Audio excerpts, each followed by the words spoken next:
Bom dia a todas e todos. Hoje nós daremos prosseguimento ao 50º Encontros Nietzsche. E a primeira palestra deste último dia, do nosso encontro, vai ser realizada pelo professor Anthony Jensen. So, Anthony, I'm very happy to meet you again.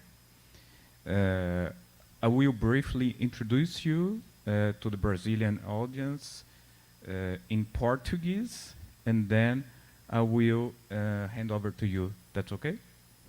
Great. Então, o professor Jensen, ele é professor de filosofia no Providence College e é especialista em filosofia moderna. Ele atua no conselho editorial dos Nietzsche Estudos e foi editor associado do Journal of Nietzsche Studies entre 2009 e 2017. Ele tem diversas publicações, mais de 70 artigos. Ele publicou 4 livros, dos quais eu gostaria de destacar o livro que ele organizou com Carlota Santini, e aqui eu falo em inglês, The Reencountered Shadow, Nietzsche on Memory and History, de 2016. An Interpretation of Nietzsche's on the Uses and Disadvantage of History for Life, de 2014. Nietzsche as a Scholar of Antiquity, de 2013. E Nietzsche's Philosophy of History, que é do mesmo ano. So, Anthony, we're very happy to have you with us today, and thank you again. Well, thank you for that introduction.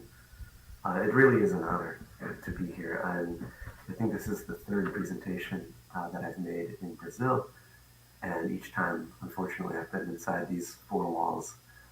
So hopefully at some point I will be able to come in person and to share with your group. It is a wonderful group. I think that this event has been extremely successful. It's extremely high quality. It really is a worldwide leader in Nietzsche studies, and I'm just grateful to be a part of it. I'm grateful to the administration and the directors, and Jen, and I'm certainly grateful to João and to Eduardo for extending another very generous invitation for me to learn from you and to share ideas with you all. So thank you very much. It's really a big honor. What I'm going to present today, you can see there in the Portuguese text. I'm very grateful for the time and effort that it took to translate my somewhat unorthodox English style, especially American English style. I'm very grateful for that. Hopefully everyone can see it clearly there, and you can hear the voiceover. There are going to be some images that are sort of key to understanding the paper, and I hope that those can sort of be presented largely enough that people on YouTube or people there in the audience live can see them. So sort of an interesting experience to do this with several hands on the paper. So I'll just start at that point. So my paper today is called O Pensador, Pensamento, O Pensar, o que estamos analisando. So the thinker, the thought, and the thinking. What exactly are we analyzing? There is a widespread imprecision in the discipline of the history of philosophy. And it's one that, although it affects most studies of most major philosophers, is especially stultifying with respect to the study of Friedrich Nietzsche. What I want to contend generally, and what I want to illustrate specifically here in this paper today, is that we scholars are typically imprecise in specifying what object it is we allege to read, to interpret, elucidate, analyze, debate about, reconstruct, teach, or communicate to others. That is to say, I contend that we scholars don't accurately identify the actual subject matter of our activities. With Nietzsche, when reading the books whose spines bear his name, it's unclear whether what scholars are trying to understand is Nietzsche, what Nietzsche thought, or how Nietzsche was thinking. Although the words are used interchangeably by most interpreters, the difference between them is not trivial. The thinker is a person who is apt to change his mind over time. The thought is the recorded moment that is forever arrested for posterity, and the thinking is a process necessarily entwined with other temporal, situational, circumstantial, and relational processes. The modes of inquiry necessary to interpret and analyze these three objects are also distinct. To interpret and understand a person is a scholarly act well suited to the intellectual biographer. Here, the question why concerns motivation, and the motivations for writing and thinking something concern a host of personal and psychological details. To confine our discussion here just to Nietzsche, there are at least a dozen biographies that explain Nietzsche's thought about religion in terms of his personal upbringing in provincial Rücken and Naumburg. They explain his turn away from professional philology in terms of his personal encounter with Wagner, his aphoristic writing style on the deterioration of his eyesight. These details are obviously informative about Nietzsche and about why he made certain choices he did. Psychologically, they form a caricature portrait that is and has been fit for a type of analysis. But they're not something fit for analysis in the philosophical sense, since no amount of precision or detail could stand as premises for an argument about a philosophical question whose result could, even in principle, be considered valid, sound, or true. That is, by understanding Nietzsche the thinker, we may intuit his motivations for attacking Christianity or socialism, but not whether his arguments are philosophically valuable. Now, the thought of Nietzsche is something more approachable, in a way, since it involves little of the artistic arrangements or psychological intuition required of biography. Unlike biographical accounts of the thinker, there is no need for wholeness or really of terribly much knowledge at all. Philosophical analysis enjoys the benefits of fixity and brevity, and of objectivity, insofar as the record of the thought is forever set in the permanently published words, from which a scholar can pick and choose at leisure. But what is required of the analyst is more clearly defined philosophical skill. The analyst of the thought deciphers in arguments premises from the accompanying rhetorical noise, which, in Nietzsche's case, can be quite loud. They must discern Nietzsche's positions from out of the words he wrote and the philosophical grounds why Nietzsche was led to hold them. Here, motivations take the back seat to reasons, and those reasons can be valid or invalid, sound or complete grounds for holding the thought he does.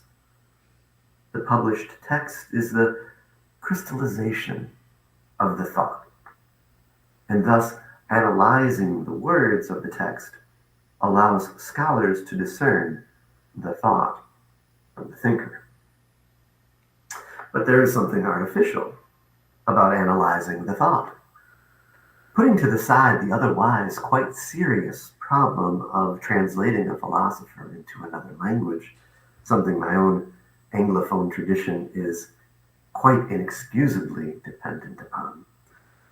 There is an unstated but ubiquitous assumption, indeed an unjustified presumption, that the published word has an obvious, immediate, and genuine connection to the thinker in question, that the word expresses what the thinker genuinely intended, and indeed always intended.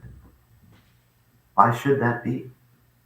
Philosophers, like everyone else, have the tendency to change their minds. Like everyone else, they write plans and drafts.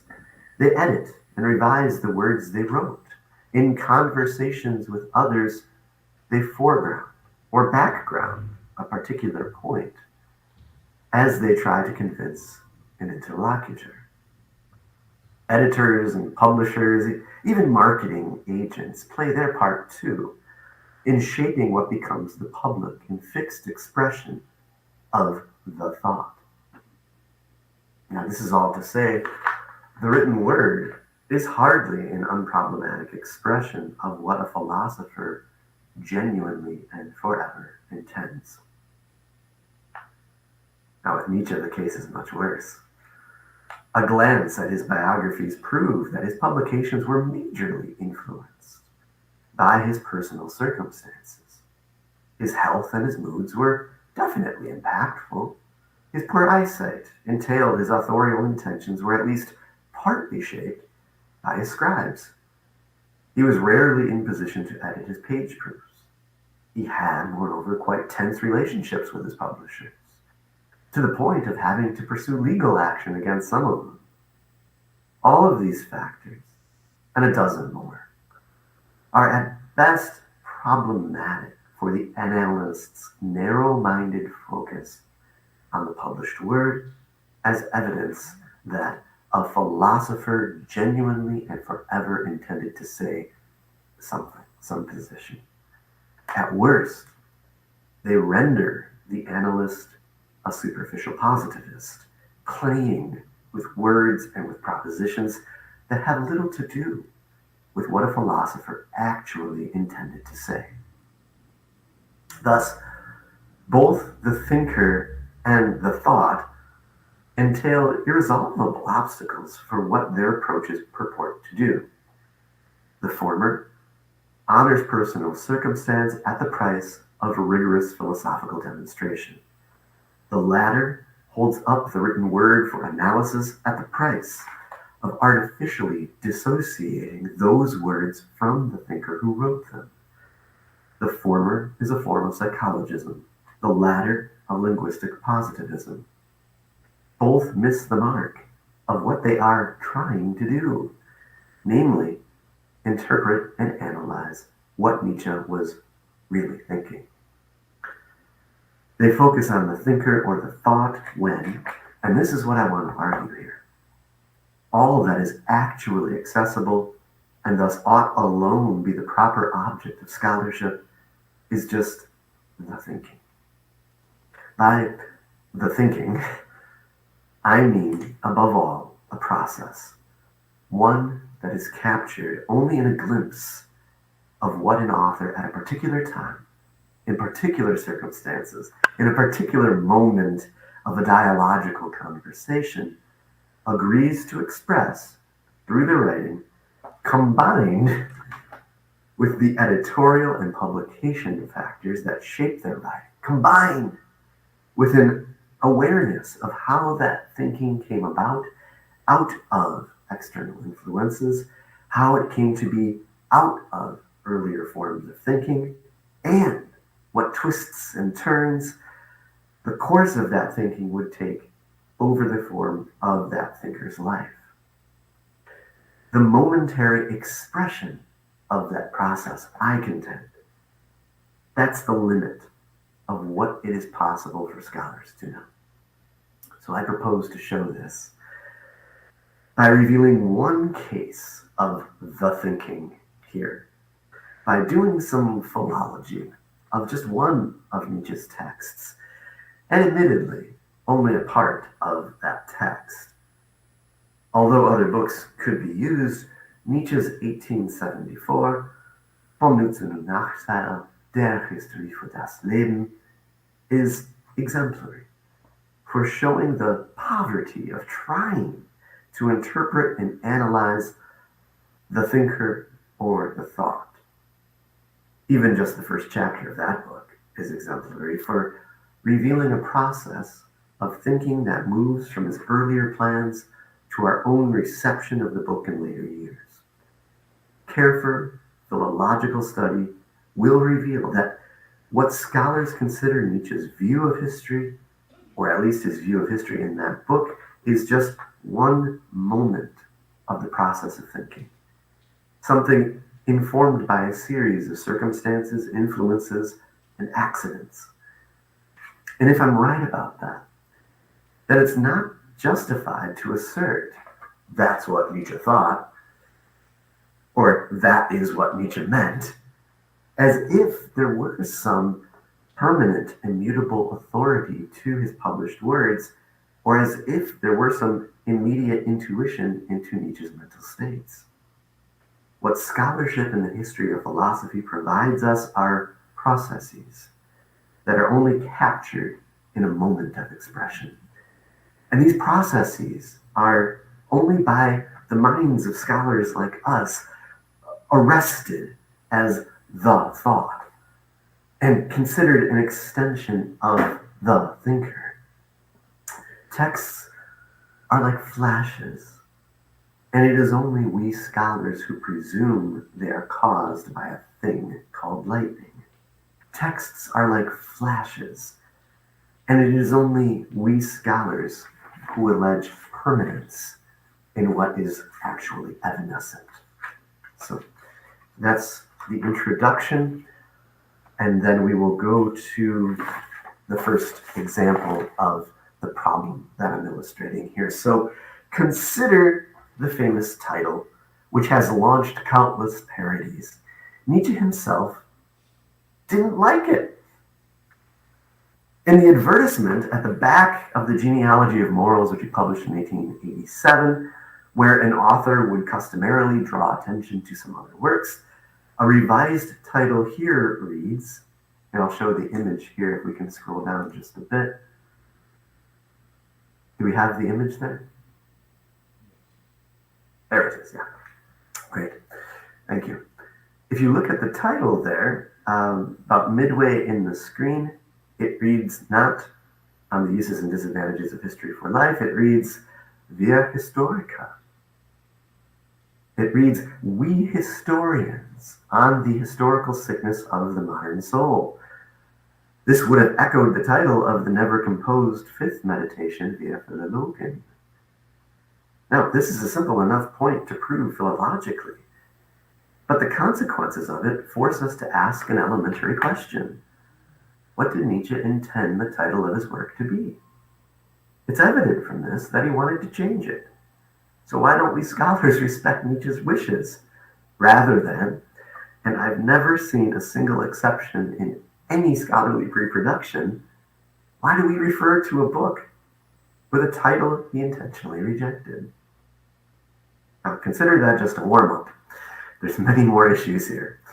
Consider now how Nietzsche's compositional method affects the status of the most famous idea of that book, the so-called triads of, on the one hand, historical, unhistorical, uber-historical, and on the other hand, the famous triad, monumental, antiquarian, critical. Now, one of Nietzsche's hobbies, which we all know here, was jotting down potential book projects, titles, and above all, outlines. There are several corresponding to HL, which show how both Nietzsche thought about his own content and how his plans changed during a relatively short span of time. The earliest one of these, if we could scroll down, is found at summer-fall 1873 at note 2990. So you can see it there, where it says historical, ahistorical. The second point is monumental, antiquarian. I'll point out there in italics the tantalizing but unelucidated mention of what Nietzsche has there in German as the Trieb zu bezwingen, or the drive to overcome. Again, he's writing that in 1873, long before the concept of will to power or something like that. Notice here, though, that Nietzsche intended historical hypertrophy and Edward von Hartmann to play a more prominent role at this point in 1873. Notice, too, the discussions of objectivity, teleology, and memory, namely all the epistemological themes from the second half of that text, they go entirely unmentioned in this outline. As interestingly, instead of the famous triads of historical, unhistorical, or uber-historical, antiquarian, critical, monumental, what we have here are dualities: historical, unhistorical, monumental, antiquarian. This is no accident, but an intentional philosophical point Nietzsche was trying to make. For in an early note to the first section, just a few pages before this entry, namely at 2988, Nietzsche writes quite adamantly, quote, "There are two ways of observing the past," and then he goes on.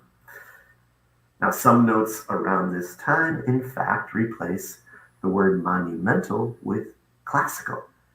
The classical drive to history attempts to represent that which is truly worth representing, while antiquarian is reduced to unselective fact gathering. And that's a distinction that goes back to Goethe and Schiller, in fact. It seems then, at least at this early stage of his drafts, that Nietzsche intended the classical monumental and unhistorical to represent the Nutzen of history, and antiquarian or historical to represent the Nachteile of history. Those dualities endure until the 86th page of his handwritten notebook, and this is an important notebook. It's called Notebook U22, which is in the Goethe-Schiller Archiv, Signature 71-112, where we have the first mention of the monumental, antiquarian, critical triad, and then a couple of entries later, we have the historical, unhistorical, uber-historical triad, 3 entries later. Thus, it seems that the famous tripartite structure of the first several chapters of HL, which every, even cursory student of Nietzsche knows and can recite, that was not the structure that originally guided the book. Now, although it can't be proven, it's suggestive that the transition from dualities to triads was at least partly a matter of compositional symmetry, rather than an inspired philosophical idea. Now, why do I say that? First, these are not long-standing categories in Nietzsche's thought. Both sets were created only a matter of weeks before he sent HL to the publisher, and neither triad is ever again discussed as such after its publication.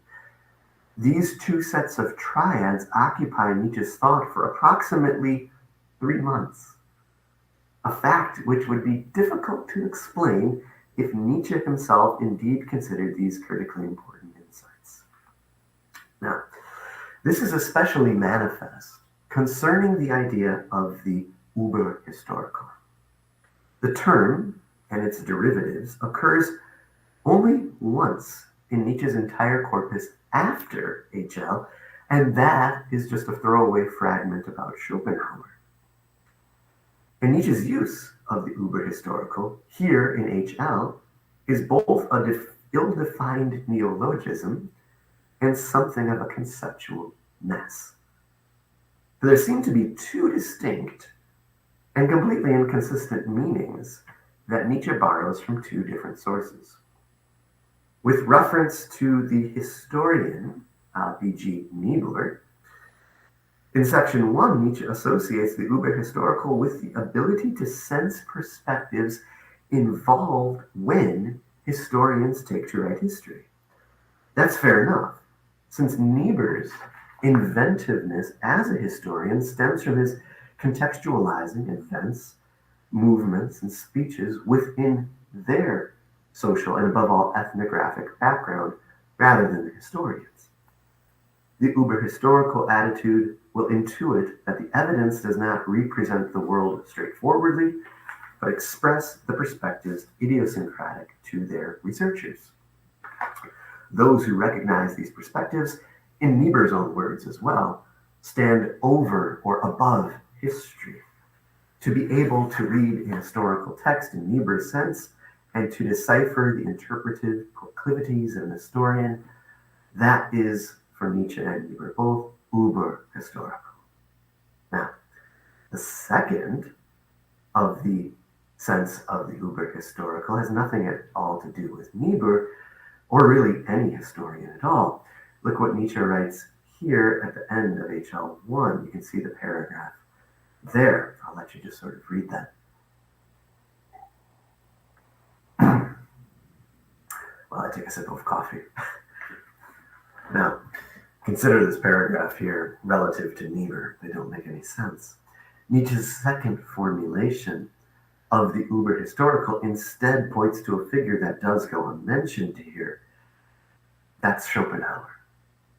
Standing outside the mere subjective ideality of time, Schopenhauer pretends to unriddle the timelessly true among the otherwise endless flow of becoming. Schopenhauer's gaze is set on what stands above or outside history. He is uber-historical. Now in section 10 of HL, so 10 sections later, which is itself a complicated philological case study that I'll talk about in a moment, only the Schopenhauerian coloration is retained. Quote, I call the uber-historical the powers which lead the eye away from becoming toward that which bestows upon existence the character of the eternal and stable, toward art and religion. And those of you who read Schopenhauer know those are all Schopenhauerian flagposts, everything he says there. While Nietzsche nowhere mentions that there are two senses to the uber-historical, they are nevertheless inconsistent views. Niebuhr's version presumes the fundamental distinction between people and their perspectives on the past, and thereby rejects the possibility of a single timeless view of history. The Schopenhauerian version, which is also Jakob Burckhardt's, by the way, but that's a different story, that assumes a universal truth about the past that is manifested repeatedly in merely different guises, different masks, different iterations over the span of time. Both positions cannot be held simultaneously unless Nietzsche was not aware of their logical entailments, unless he didn't think about it carefully. So my contention is that Nietzsche's characterization of the uber-historical in the first and the last sections of the book is genuinely ambivalent, genuinely a mess. Now, draw some threads together. Because the triad of historical, unhistorical, uber-historical follows shortly after Nietzsche's first formulation of the monumental antiquarian critical triad in his drafts and notebooks, because uber-historical is among the last concepts added and among the first discarded, because there is nothing genuinely original in either of its formulations, and because those formulations are logically inconsistent, because it may have been offered at least partly out of a mind for symmetry rather than out of a clear and precise philosophical motivation. Whew, that's a big sentence. For all these reasons, it seems clear that Nietzsche was not thinking about this concept in a significant way. One can, I think, ask whether uber-historical is a thought worthy of scholarly analysis. Is it even fair to call it a Nietzschean idea if Nietzsche was thinking about it for only a matter of days?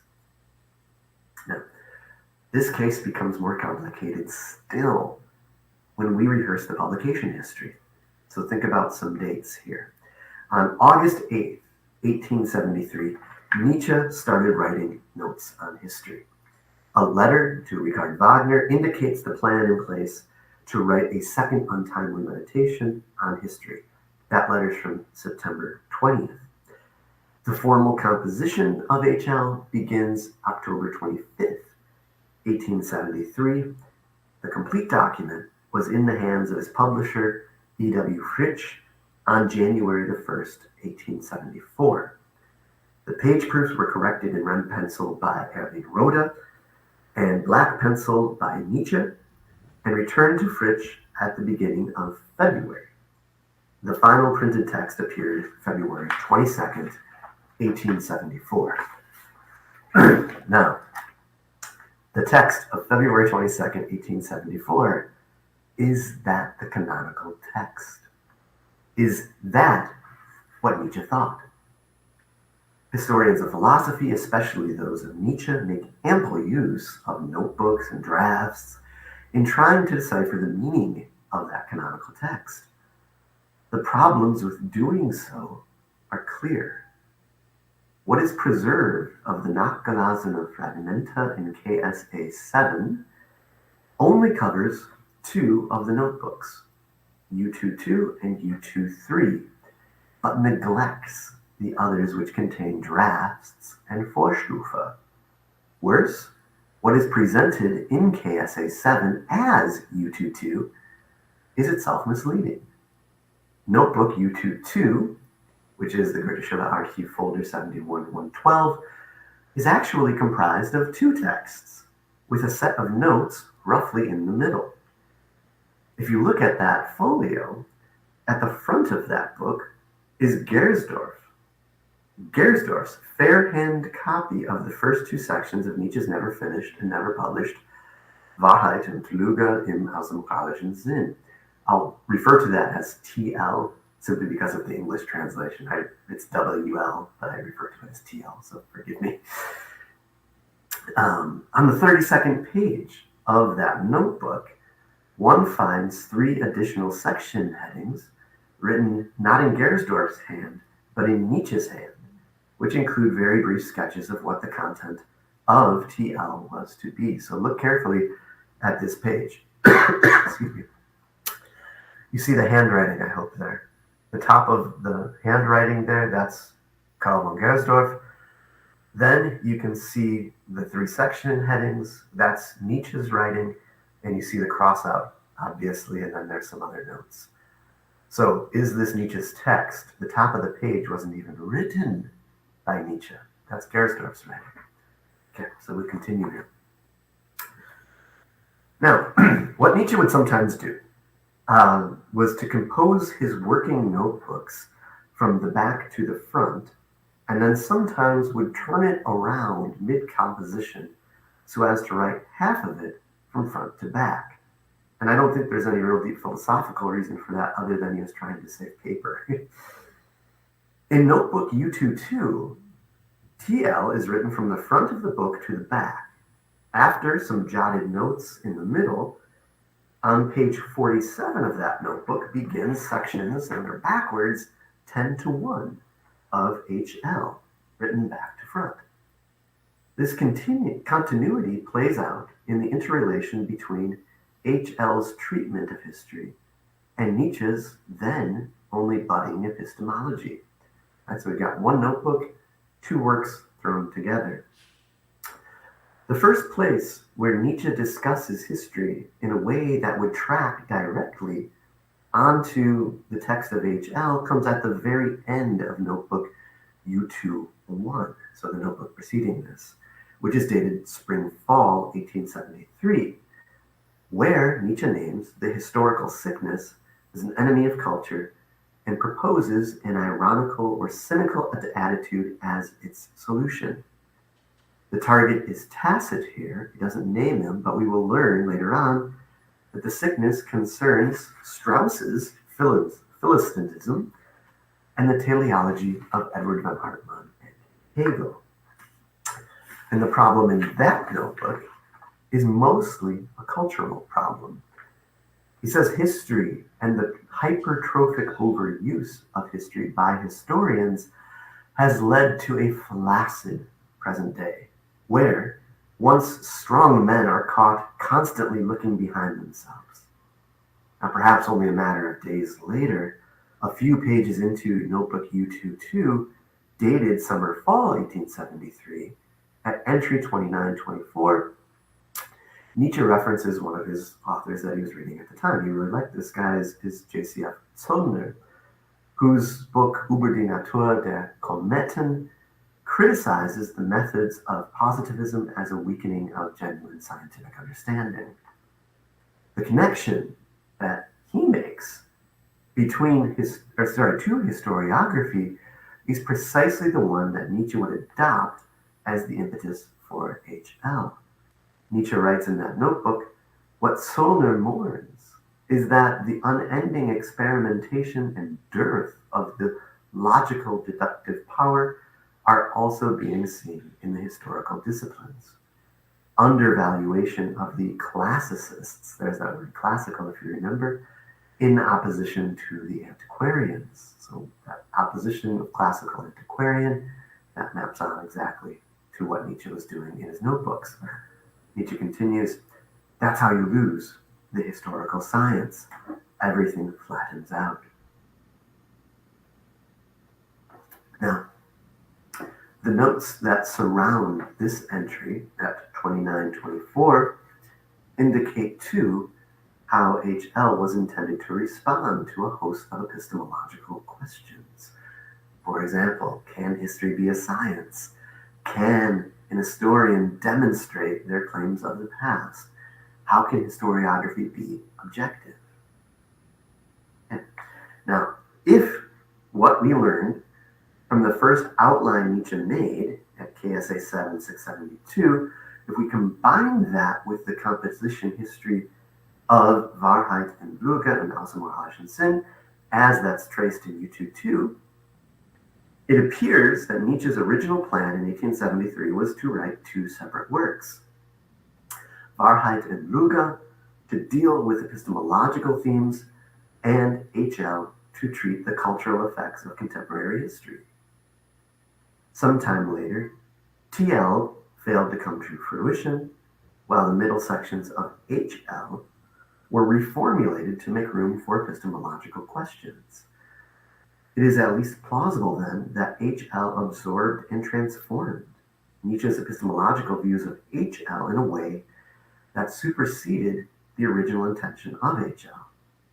Consequently, and contrary to scholars from Martin Heidegger to Karl Jaspers to Catherine Suckert, Nietzsche's focus in HL not just or even primarily historicity, namely our existential relation to our past, but to an equal degree the epistemological questions concerning the possibilities of objectivity, true description, explanation, and teleological structuring of accounts of the past.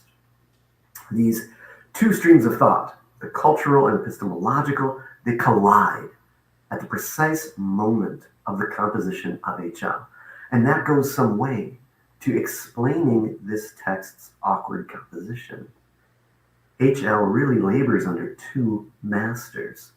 On the one hand, a professional philologist, a Wagnerian and cultural critic, intent on addressing his contemporaries about their deleterious existential commitments, and on the other, an analyst wary of epistemological presumptions, fascinated by the nature of experience and of memory, and critical of teleology, objectivity, and deductive explanation.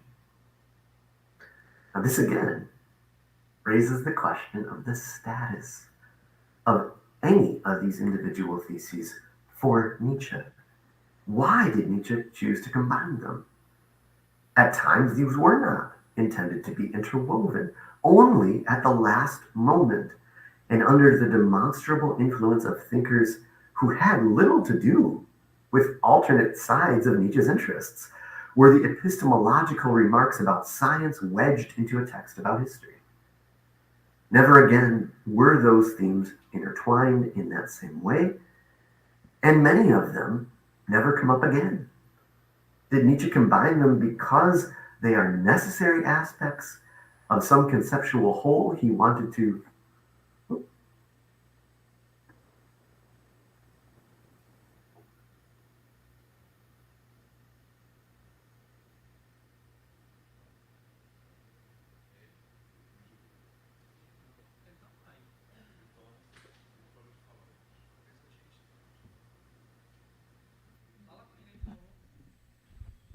Hello, Anthony.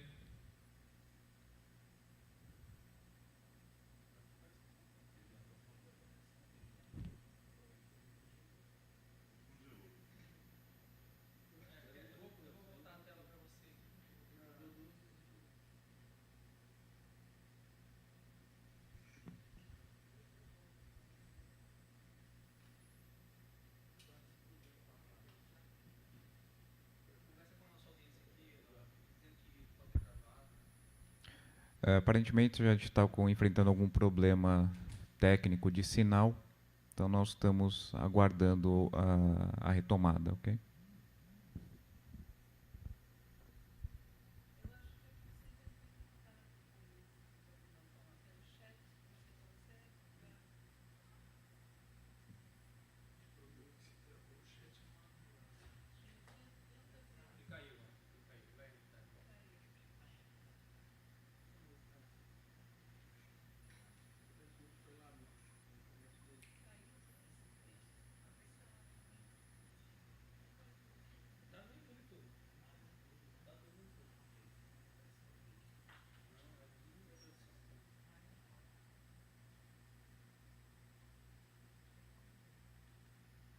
Enquanto aguarda, quer interromper a audição?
Hello, I think Anthony. I'm back. Can anyone hear me? Yes.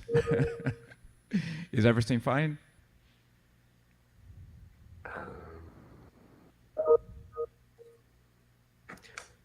Can anyone hear me? Yes. Oh, good. Yes. Are you okay? I don't know what happened. So okay. Okay. Okay. Just for the sake of time, then I apologize profusely. I don't know what happened. No, that's shall I- fine. That's fine. No I problem. just continue, or is that Yes, okay? yes, Yeah. please. Okay. Let me just turn that off. I switched computers. Maybe that was the problem. Very sorry. So let's go to, it says the case becomes more complicated. So el caso más complicado. The case becomes more complicated when Nietzsche sent his clean copy to the publisher. So there's something called the Druck manuscript, and this is GSA 7110 as well. That Druck manuscript, or the print manuscript, was composed mostly by Karl von Gersdorff's polished script.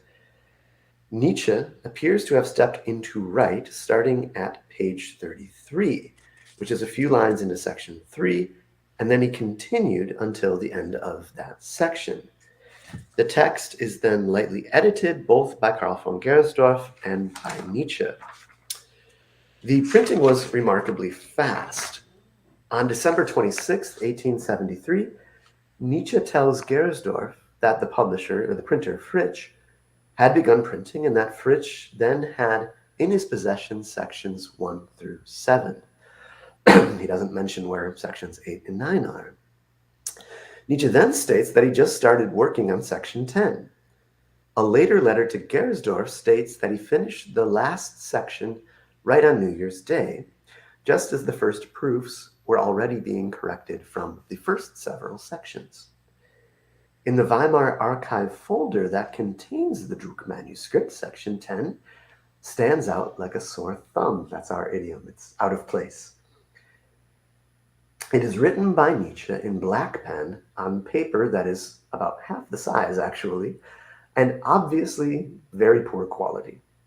Pages 9 through 12 of section 10 seem to have been written even on different paper than that. My guess is that that was hotel stationery. Rushed as it was in the days between Christmas and New Year's Day, Gersdorff made no fair copy or even saw it. In fact, Gersdorff was surprised that Nietzsche even chose to write a 10th section. So if section 10 of HL seems out of place, if it seems redundant, or even, as with the case of the definition of the Überhistorical, seems inconsistent with the rest of the work, then the fact that it was written in a total of 5 days and was not presented to Gersdorff for revision or any editing may explain why. Now, this very last page of section 10 is an interesting story in itself. You can see it there on your screen. The proof from Fritsch, as well as the KSA and the KGW, all end with the manuscript page marked 11. That's on your screen right there. That's the end of the book. You can look it up in the KSA, and that's what you see. The only difference between that page there, of which I took a photograph, and what's printed is just the double dash. And someone like Derrida would have looked at the double dash at the end of that and, said some philosophical things about that. I just think it was an omission. It doesn't really matter. More importantly, though, on the next page of the Druck manuscript, one finds an entirely new paragraph. Just after it, Nietzsche draws an artistic spiral under which he writes the word Schluss der unzeitgemäßen Betrachtungen Nummer 2, or close of the second untimely meditation. So that page, that's a photograph that I took from the archive, that has never been put onto the KSA, the KGW, or in any edition with which I'm familiar. Now, since the cheap paper and Nietzsche's handwriting combined to make that figure fairly illegible, the KSA reproduction, which is not in HL, but it's in the Nachgelesene fragment in KSA 7, that is then repeated there with some corrections that I've made. So you can sort of see that, all the corrections, and it's there in Portuguese. So, having read that, aside from the very end there, this unfulfilled promise for a forthcoming work on the scholar, this passage has a fascinating history. Or perhaps it's fascinating precisely for its lack of history. The paragraph is characterized as a variant in KGW 317. even with the several misrepresentations notwithstanding, it's reproduced from the KGW into the KSA, not as a variant, but just one among hundreds nachgelesene fragmenta from summer-autumn 1873 in Notebook 29. It's not from summer-autumn 1873, of course. It was New Year's Day, essentially. Aside from being inconsistent, both classifications are misleading. Contrary to the KGW, this paragraph is not a different way of rendering the same ideas. It's an entirely separate page containing new ideas. Contrary to the KSA, this is not simply a leftover fragment, but this was sent to the publisher by Nietzsche, explicitly to be part of the complete text. Of no other nachgelesene fragmenta printed in the KSA, at least of which I am aware, can it be said that Nietzsche intended it as a page in the book without a clear indication of its withdrawal. In contrast, then, to how Colli and Montanari classify the last page of section 10, it is clear that this paragraph, that image that you just saw, that was intended to be the closing paragraph of HL. With his little drawing, his little curly Q, and the title, Nietzsche could hardly have done more to clarify where the end was supposed to be. Its reference to a future book that was never published is an intuitive reason for its omission. But why precisely Fritsch did not print that page in 1874 is unknown. The fact that neither Rhoda nor Nietzsche objected to its exclusion at the proofing stage suggests that Nietzsche himself authorized its omission, at least passively, but never actively. There was no active deletion or change by Nietzsche, which means it simply cannot be classified as Colli and Montanari purport. And that begs the interesting philosophical question: what is the relation of these words to the actual intentions of Nietzsche? Now, the case becomes even more complicated. After the first edition came out under the publication of Fritsch and the printing of C.G. Naumann, Nietzsche and Rhoda mark it heavily with corrections. These corrections, however, were never adopted into the new edition, though they make for a rather fascinating display of what Nietzsche was and was not satisfied with in his own work.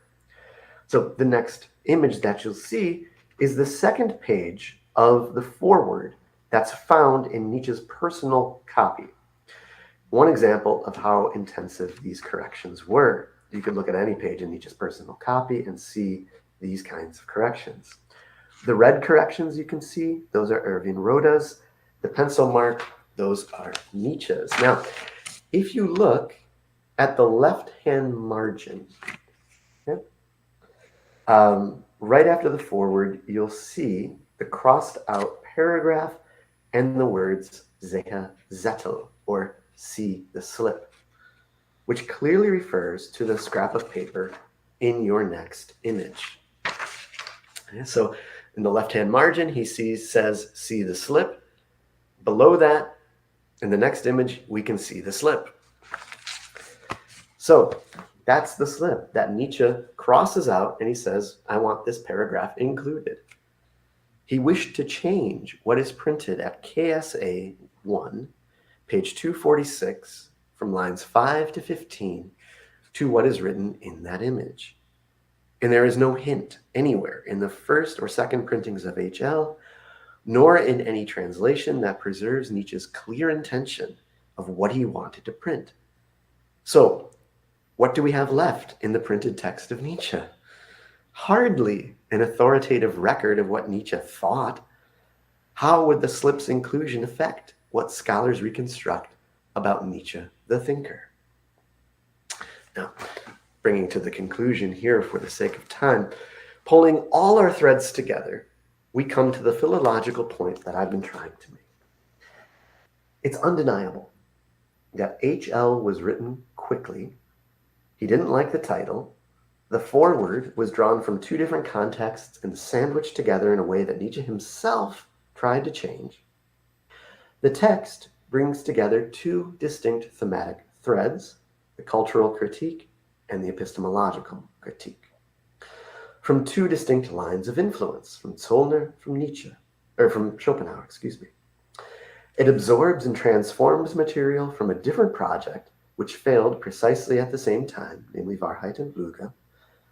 Some of its most noteworthy themes were added late in the compositional process and then dropped out immediately thereafter. We know that Nietzsche sent off an unpolished, hastily written concluding section of which no clean copy was ever made. The text ends a paragraph before he originally intended, and neither Nietzsche nor Rhoda's revisions were ever incorporated. Now, this is not to say that HL is a parallel case to the infamous book Will to Power. HL was published intentionally by Friedrich Nietzsche in a way that was evidently at least sufficiently palatable to obviate any strenuous objections. But considering all of these issues with HL together, that should caution readers of Nietzsche from unreflectively identifying the KSA, the KGW, the first print edition, or a tendency in Anglophone philosophy, which is as unscholarly as it is pervasive, someone else's translations of those editions as the real, the carefully crafted and polished and final intentions of Nietzsche. Nietzsche's thought was fluid to a high degree, not just over the span of his career, but also within books and even within sentences. The conditions under which those thoughts developed, both philosophically and philologically, must be taken into account as the necessary condition of a grounded interpretation. Now, this small example that I've used is no way exhaustive of the philological peculiarities of HL, and HL is in no way a unique case within Nietzsche's corpus. But taken as a sort of case study, I think something like this prohibits us from overreaching beyond what the processes of Nietzsche's authorship allow we scholars to claim. Given all of this, my question is this: can we, with confidence, assign theses to Nietzsche the thinker? Can we say with confidence that this or that is what Nietzsche held, believed, or asserted? On the other hand, while there is no doubt that we scholars can isolate individual sentences or statements within a published copy of HL, or we can talk about for notes, variants, fragments, and slips of paper. We can analyze all of that. But what is the value of analyzing it if their relation to Nietzsche is at best unclear and at worst indeterminable? No, I think what scholars are presented, beyond the artificiality that we typically default to in assigning a thinker like Nietzsche some definite thought, is instead just their thinking. And that means circumstantially situated processes of conceptual configurations that continually shift and change over time, resisting ossification and thereby orthodoxy, resisting any final, definitive, and ultimate reckonings of the thinker or of their thought. Concentrating on the thinking calls for openness to alteration and revision. It requires, above all, and this is what I want to close on, modesty in admitting that whatever is claimed about the thinker or the thought can only be provisional or experimental in status. It can only be a fluid part of a historically transitory whole. So, thank you very much for listening to me this morning. Again, I apologize for that technological problem.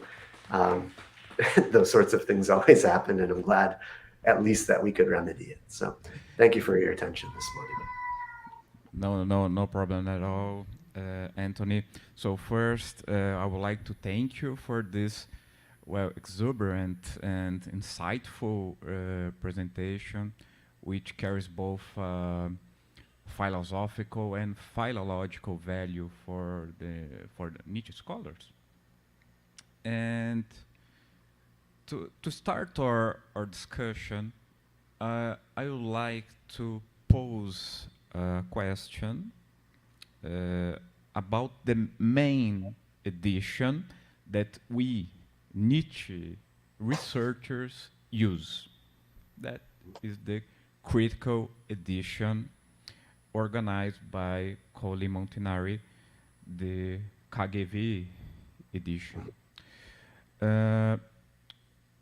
As we know, this edition was prepared according to the model of critical editions, which means that the editors had to make cuts and selections which leave us with end results of a process of thinking, as you said.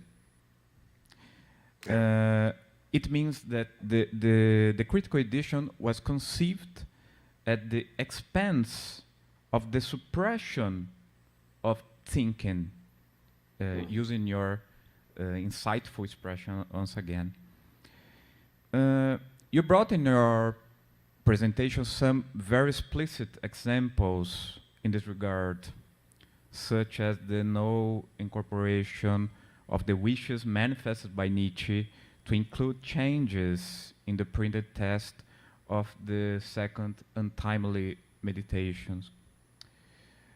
And as a matter of fact, I have the impression that it's still a benevolent example if we compare with the more dramatic scenario of the posthumous fragments, which are texts that we can, without any exaggeration, consider as constructed by the editors based on, well, maybe questionable selection criteria, such as suppressions of words from the text on the published version that were crossed out by Nietzsche.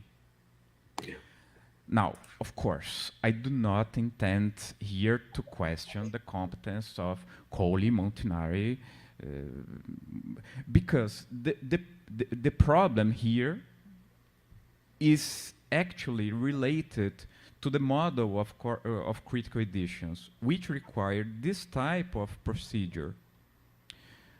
So, and then it's my question to you. Don't you think that in order to be able to capture Nietzsche's thinking, we will need to provide a new type of edition, maybe a diplomatic edition, which reproduces all the elements of the manuscripts? And do you think we can take KGV Volume 9, organized by Marie-Louise Hase, as a model for future editions? And just to, the Section 9, organized by Hase, has the objective to deal with the inherent complexity of the Nietzschean Nachlass, somehow lost in the print edition, reproducing all the phases and characteristics of the composition, so including corrections, add-ons, suppressions, changes in ink. So I would like to hear you about this, around this subject. Yeah, I think that's a great question, and thank you for it. And it does sort of cut to the heart of the matter, right? If I'm complaining that there's sort of a problem with an edition, then I better have something better to put in its place, right? Or at least a vision of what that would look like. And let me say this as by way of preface, really Zahaza is a far better scholar than I could ever hope to be. And the people in Weimar, I got this information for my presentation by speaking with people in the Weimar archive who spend their lives worrying about these things. And there's one friend who pointed out a lot of this, and I never would have found that slip were it not for Beat Rohlin, who maybe some of the audience knows, or maybe he's in the audience. But the people who are so concerned and worried about this, they are doing incredible work for which I'm incredibly grateful. And I think the entire Nietzsche community owes the philologists like that a serious debt of gratitude. Colli and Montanari, they have been praised endlessly, and they deserve to be. What they did was nothing short of extraordinary. 2 points arise. The practical point about a new diplomatic edition on the model of the KGW-9, that is absolutely a step in the right direction. It's an important step in the right direction. It might be the only step in the right direction. The problem with it is the problem of simply whenever an editor puts paper to ink, whenever a publisher puts cover on a book, there's a permanence there that is not present in the process of thinking. So I used the word in my presentation a couple of times, arresting. And that I think is a really important one, because Nietzsche was actually on that. And some of the criticisms that I suggest, this notion that anytime there's a book, anytime there's printing, it's not just a mistake or a suppression, or they made some sort of error. It's that there's something artificial about stopping the processes of thought in written symbols. And so insofar as an editor can possibly construct something that then can be passed around to other people, can be shared among people, that does some kind of abuse to what is really a process. And so this comes out of my work on Nietzsche's philosophy of history.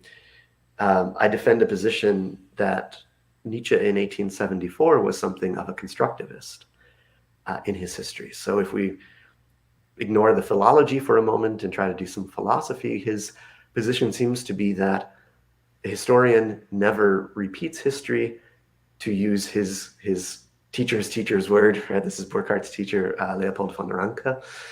Leopold von Ranke coins the famous term that the historian should repeat history wie es eigentlich gewesen ist, as it actually was. And Nietzsche takes great issue with that and says, well, that's essentially impossible, that the historian is always, at the very, very minimum, they're arresting processes into artificial moments, saying this happened and then this happened. There's something always constructive about that. And that's an important position in philosophy of history today, defended by people like Hayden White, by Keith Jenkins, and people like that, that there is no perfect record of the past. It's always a construction.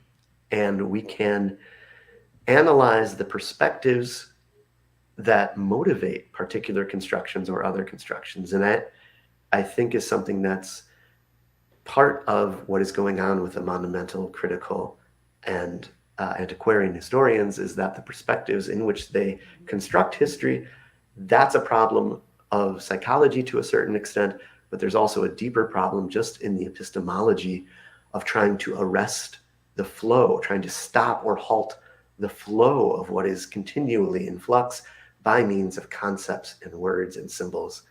And it's even worse when you then try to pass those on to somebody else.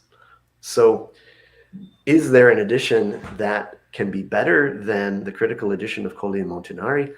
Yes, I think we can stop some of their errors. I think that we can maybe use the photographs of Nietzsche's own writing.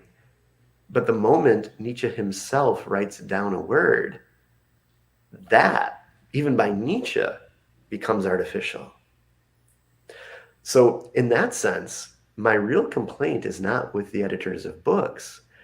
It's with us. It's with scholars like ourselves who take a canonical status and say, this is what Nietzsche really did think. It's a process of thinking that continually is always changing, always in flux. And any attempt to halt that, to stop that, is doing something artificial. So we, of course, welcome the KGW9 as a closer proximity to Nietzsche's thinking. I don't doubt that at all. I completely agree.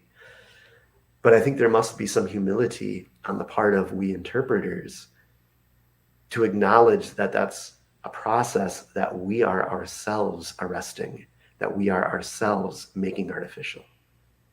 And so the real criticism is with us, not with Colli and Montanari, and not with KGW9.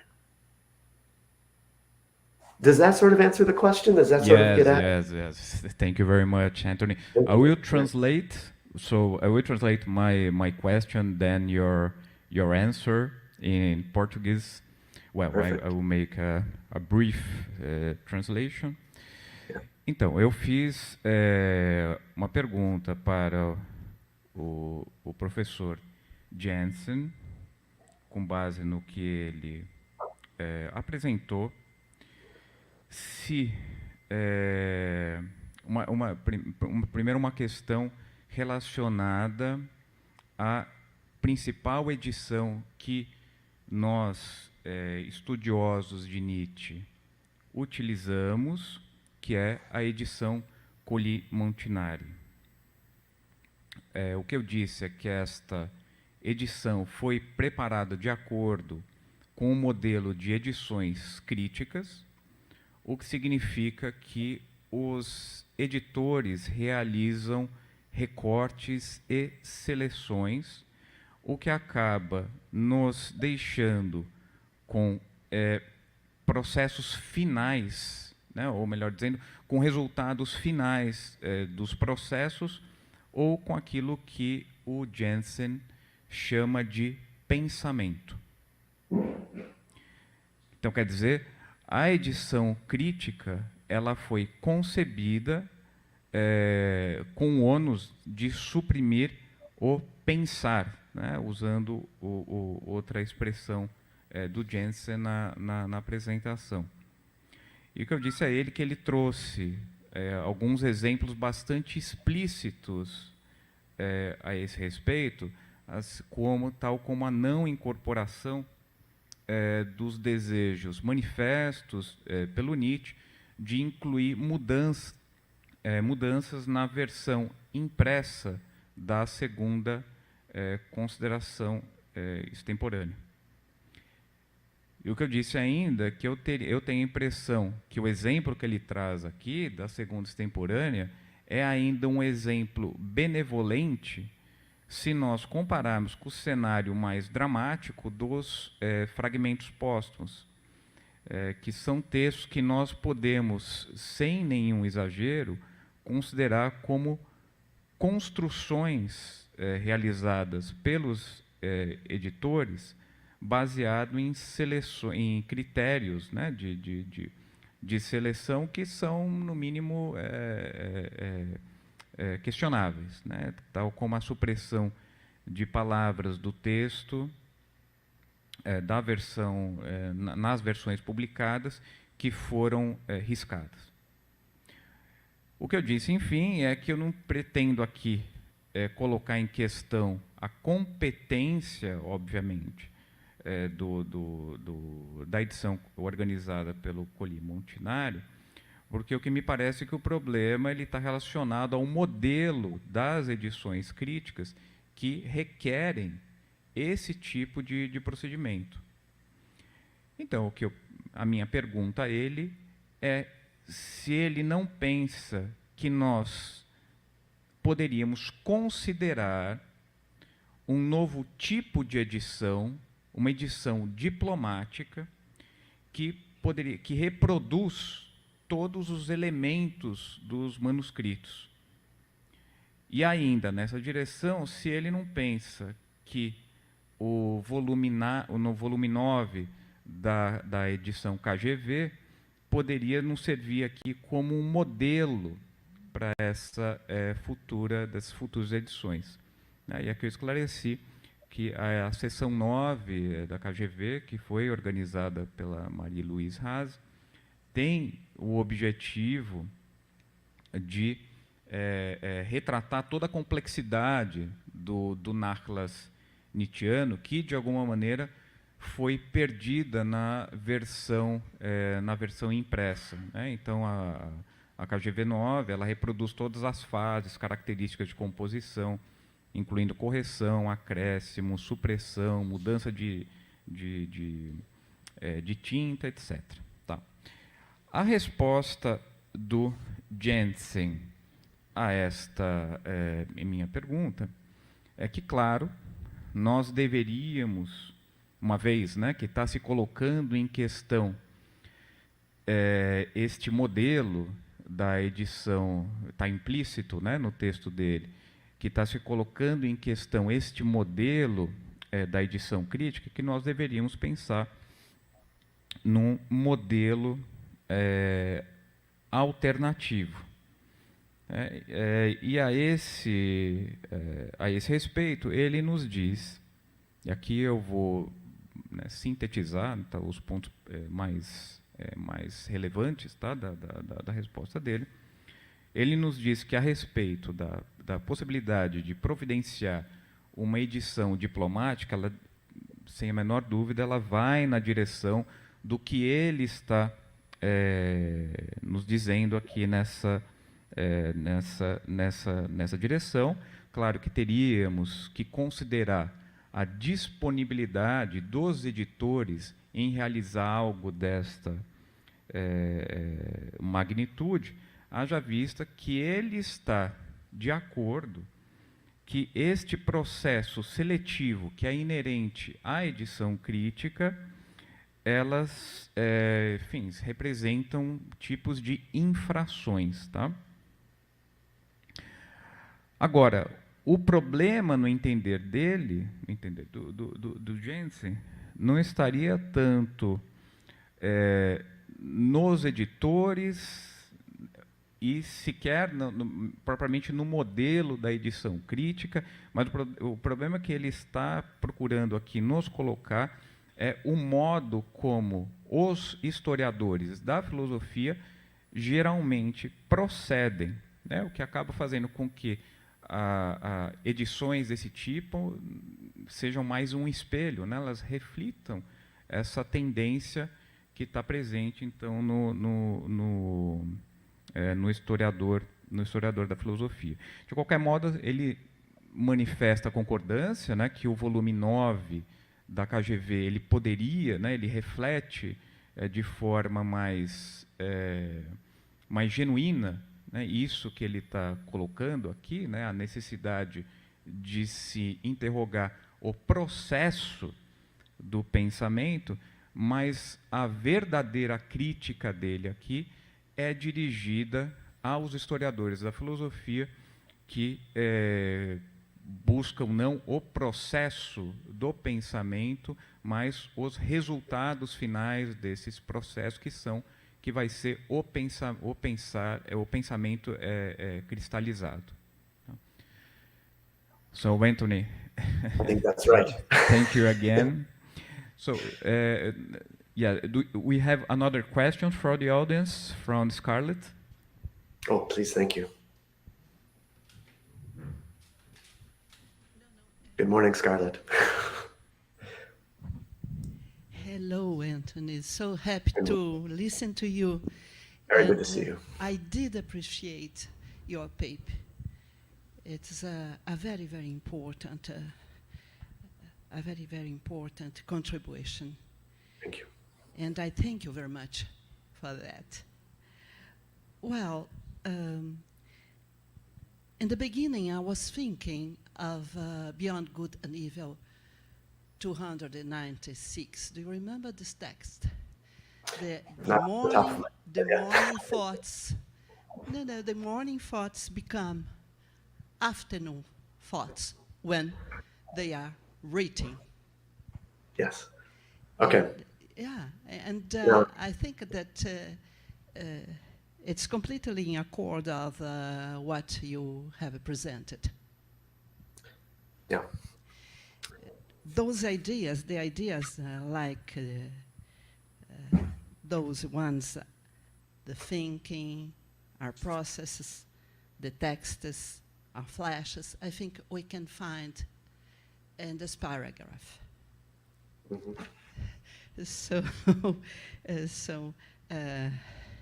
it's an important reason to take in account everything you have presented us. Well, but I'd like, I have not exactly 2 questions, but 2 considerations. The first one has to do with the methodology. It is really a very big challenge to try to understand Nietzsche's texts. And we have to use a plurality of methods. Yes. A research about the sources, the publication history, a contextualization of the texts, access to the digitale facsimile Gesamtausgabe, or even, if it's possible, better editions, and so on. I would like to hear you about this so sophisticated methodology. And just another consideration, using the Kantian distinction, perhaps the researcher, the historian of philosophy, will have to content himself, herself, with having access only to the phenomenon. Thank you very much once again. Well, thank you, Scarlett, for everything. I owe you more favors and more gratitude than you could imagine for the continued engagement with our researchers over the years. It's been really my pleasure. And this question is my pleasure too, and I'm very excited to speak about it. So with respect to the various methodologies, the short answer is yes, of course, all are needed. With your question about whether we are confined to the phenomenon of thinking, there too, I think, yes, absolutely. And the points that I would defend are points that I believe are not contemporary points in philosophy. These are 19th century arguments. These are Schopenhauer, Kant, Nietzsche. These are their points. And their points are that essentially our thoughts can be communicated by means of symbols, but that symbols, you must understand, they are not the thing. So I might use Cassirer instead of someone like Kant, and the notion of like symbology, where, and we're doing this right now, right? This is a great example of this. When I say words, do you understand what I mean? Of course not, right? So for 2 reasons, for many actually. First is that I'm speaking in Providence, Rhode Island, and you are in Brazil. So there's a filter there, obviously, and everything I'm saying is rendered into ones and zeros electronically and being put through Google now and through YouTube, and that's how you hear it. So what I sound like, what I'm actually saying and what you're hearing, there's obviously a step there. There's a filter there. There is a process that is recreating how I'm speaking into a digital language, and then that's going through your speakers and then going into your ears, right? Moreover, there's a linguistic barrier there. So this is Derrida all over the place, the notion that there might not be an ability to translate a language perfectly, not eidetically. I think when we translate languages, they're putting them into symbols that one or another can understand. And I think the translation of my thoughts into Portuguese were done as sincerely as could humanly be possible. It was a wonderful job. It was accurate. It was professional. It was fantastic. But of course, those are symbols, right? Those are Portuguese words for English words. And there's going to be a difference there. So then there's what I think and what I say.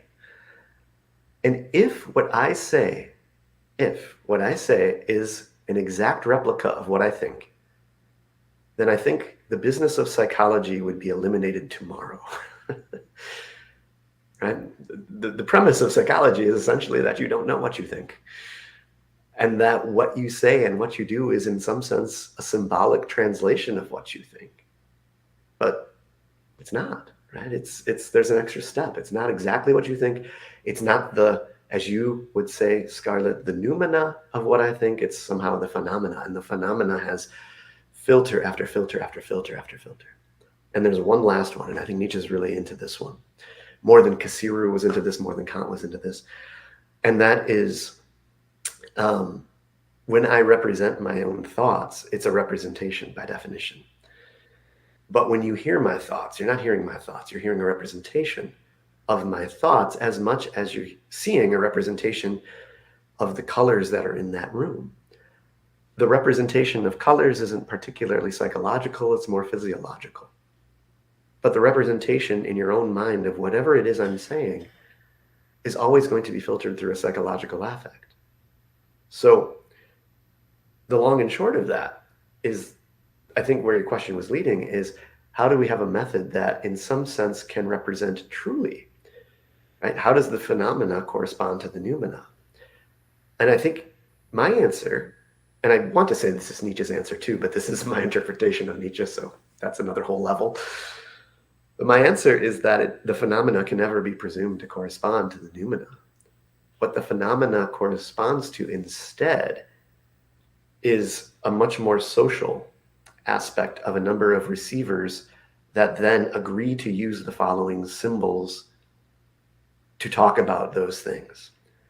So the truth of a proposition, the truth of an interpretation, does not depend upon some relation with some alleged thing in itself. I think this is Nietzsche's point. But it's a function or a consequent of the number of people agreeing that that's the right way to interpret.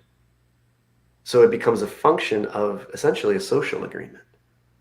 And that's what I think has something to do with morality for Nietzsche.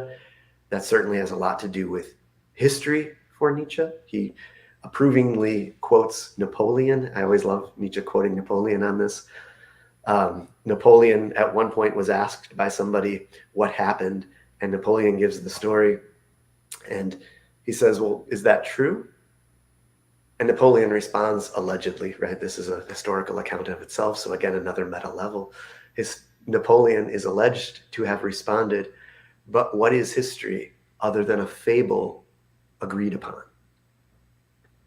And I think there's something to it when we read texts as well, that when a translation is deemed suitable, it's because people of a linguistic group agreed to render ideas in that way.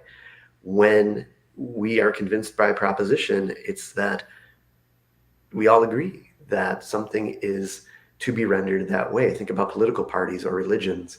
When those people say something is obviously true, they're clearly speaking in such a way that others would also agree with them. And the truth of their position, whether religion or politics, is a function of a belief expression, a social belief expression. So when we scholars had the Colli and Montanari, we said, aha, we've got it. And many true statements were made because we agreed to accept that as the thought of Nietzsche. It doesn't correspond with the thinking of Nietzsche, I don't think, but it was sufficient for us to agree with it. The methods that you identify, right? So think about your own work, think of Paulo Dorio's work, think of Andrea Orzommer's work, of Haas's work, of all of the Colli and Montanari, all of these wonderful scholars who have different methodologies in terms of publication history, analysis, incredible amounts of research into archives. Once that becomes part of our language, we want that to be incorporated. We want that to say that that's closer to what Nietzsche was thinking. Is it closer to what Nietzsche was thinking? I don't know. Is it a more robust language of symbols that we agree upon? That I think yes. So any new edition is going to be artificial by definition. It's going to be a construction by definition. And interpretations, constructions, additions, those are things that we cannot presume correspond to some noumena, some in itself, to use the Kantian language. But I think it is a symbol that more people agree upon as true. And so truth becomes a fable that we agree upon. So that's what I would answer the question. Thank you, Scarlett, very much for that.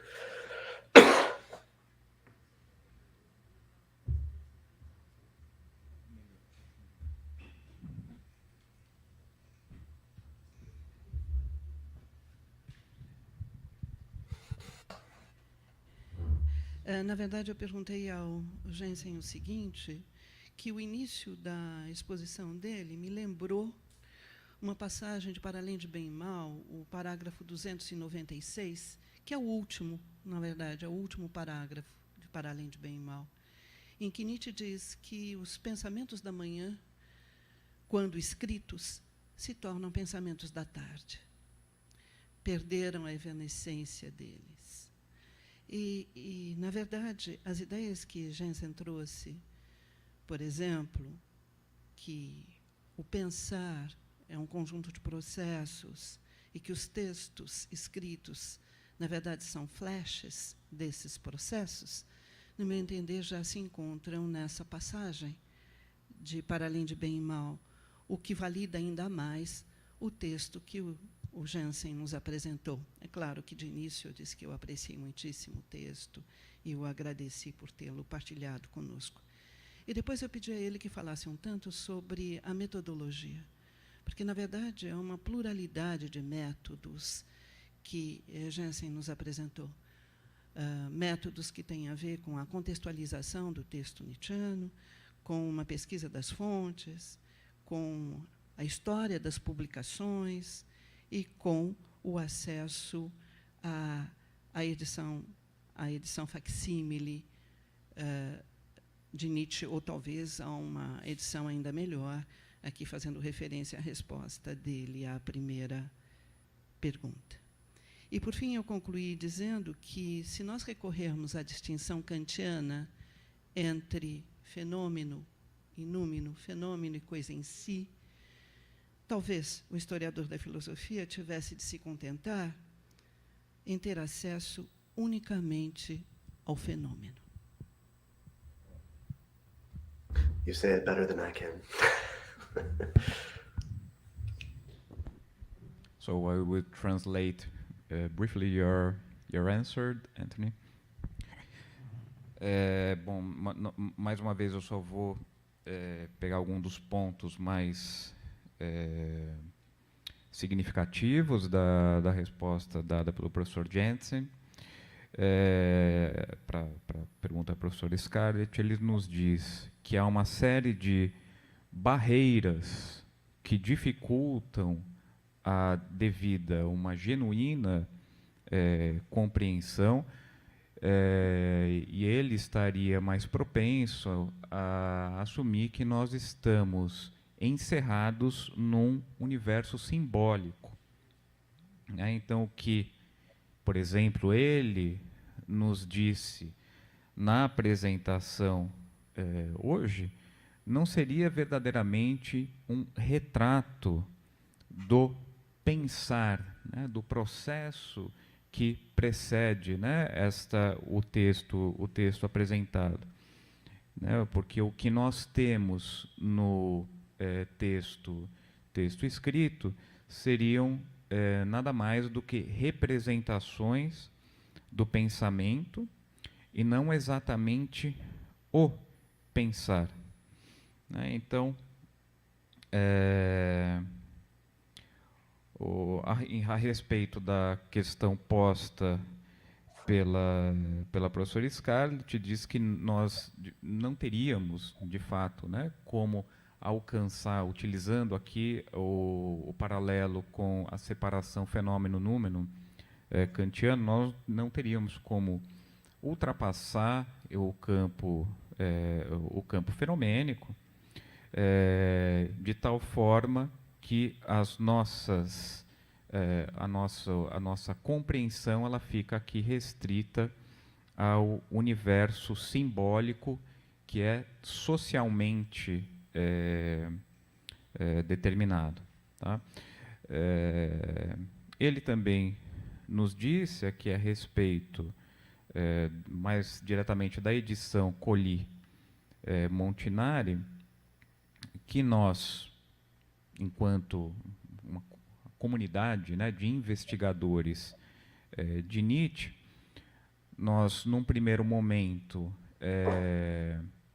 manifestamos, né, uma bastante euforia, né, com a publicação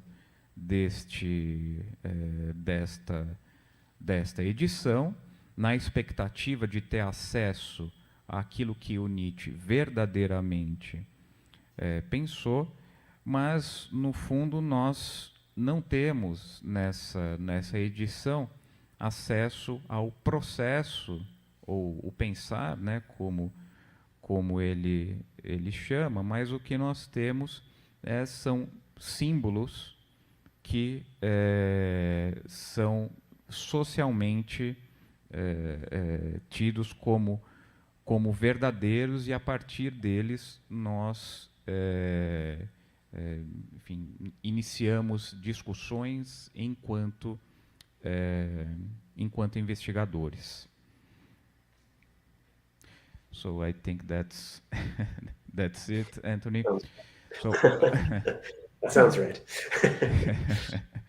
So unfortunately, we're running out of time, and I thank you again. Well, we are here very pleased with your participation in this event, and I hope to see you soon in person. That would be finally. Okay. Yes. So thank you, Anthony. E Thank you all so eu much. agradeci. Nós temos agora que terminar em terminar a apresentação e a discussão em torno da apresentação do professor Jensen, em função do tempo. E agora nós daremos prosseguimento com a apresentação da professora Mónica Cragnolini. É isso, obrigado.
Bom dia a todas e todos. Sejam bem-vindos novamente, já foi dito, né, mas esse Encontros Nietzsche número 50. Eu passo a conversar diretamente com Mônica e em seguida chamarei aqui João para a mesa. Buenos dias, Mónica. Hola, ¿qué tal? Buenos días. Yo voy a mirar para acá porque yo estoy viendo a usted de este ángulo. ¿Está bien? Bueno, sea bienvenida a este que es el Encuentro Nietzsche de número 50. Es un gran momento para nosotros de conmemoración y usted no podría estar afuera de esta conmemoración. Entonces, sea bienvenida, ¿no? E gostaria de chamar aqui para falar pouco sobre este encontro a de los coordenadores de los encontros acá em Recife, que é João Tude de Melo Neto. Então, que vamos a escuchar pouco sua apresentação acerca deste encontro. Está bem, Mônica? E em seguida vou apresentá-la y después empezamos. Bueno. Buenos dias, Mônica. Graças. Muito obrigado pela participação. Pessoal, mais uma vez, obrigado pela participação de vocês. Estamos dando continuidade aqui ao 50º Encontros Nietzsche. Chegamos ao último dia do evento. Queria relembrar que o Encontros Nietzsche faz parte, integra aqui uma das frentes de trabalhos do Grupo de Estudos Nietzsche, grupo que existe desde 1996.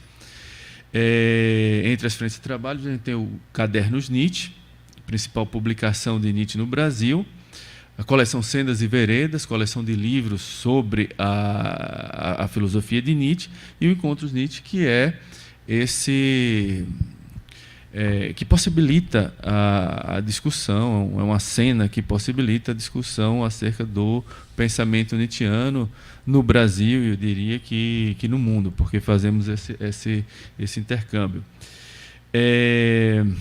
Bem, seguiremos à tarde e à noite a programação na Universidade Federal de Pernambuco, onde teremos mesas redondas e a conferência de encerramento da professora Scarlett Martin. Bem, isso. Então, o Rubira vai mediar a mesa e passará a palavra para a professora Mônica. Bueno, então que vou apresentar Mônica em português. Está bem, Mônica? Gostaria de apresentar a professora Mônica Cragnolini brevemente, tá? Ela é professora de filosofia da Universidade de Buenos Aires, atua como investigadora do Conselho Nacional de Investigações Científicas e Técnicas, o CONICET. É autora de diversos livros, dos quais eu destacaria Nietzsche, Caminho e Demora, que foi uma publicação em 1998 em Buenos Aires, mas também, mais recentemente, Modos de lo Estranho, Alteridade e Subjetividade em El Pensamento Pós-Nietzschiano. A Mônica Cragnolini também é diretora da revista Perspectivas Nietzschianas, publicada em Buenos Aires desde 92, que a partir de 2001 passou a chamar-se Instantes e Azares, Escritas Nietzschianas. Também foi co-diretora da coleção Nietzsche Atual e Inatual, orientou muitas teses de doutorado, supervisionou, inclusive, um dos membros do Nietzsche numa de suas pesquisas, Wilson Fresati Jr., organizou diversos congressos internacionais a partir de 1994, em 98, 2000, 2004, em Buenos Aires, sob o título de Jornadas Nietzsche. É sócia fundadora da Sociedade Ibero-Americana de Nietzsche e publicou inúmeros artigos e, dentre esses artigos, vários nos próprios cadernos Nietzsche. Então, Mônica, seja bem-vinda. Você terá 40 minutos, em torno de 40 minutos para ser sua conferência. Depois teremos aí 30 minutos para o debate. Eu harei a tradução de las perguntas do público e também a tradução de algumas coisas que você mesmo queira saber. Entonces, que estamos con mucha alegría de estar con usted y usted tiene la palabra. Bueno, muchas gracias por la invitación.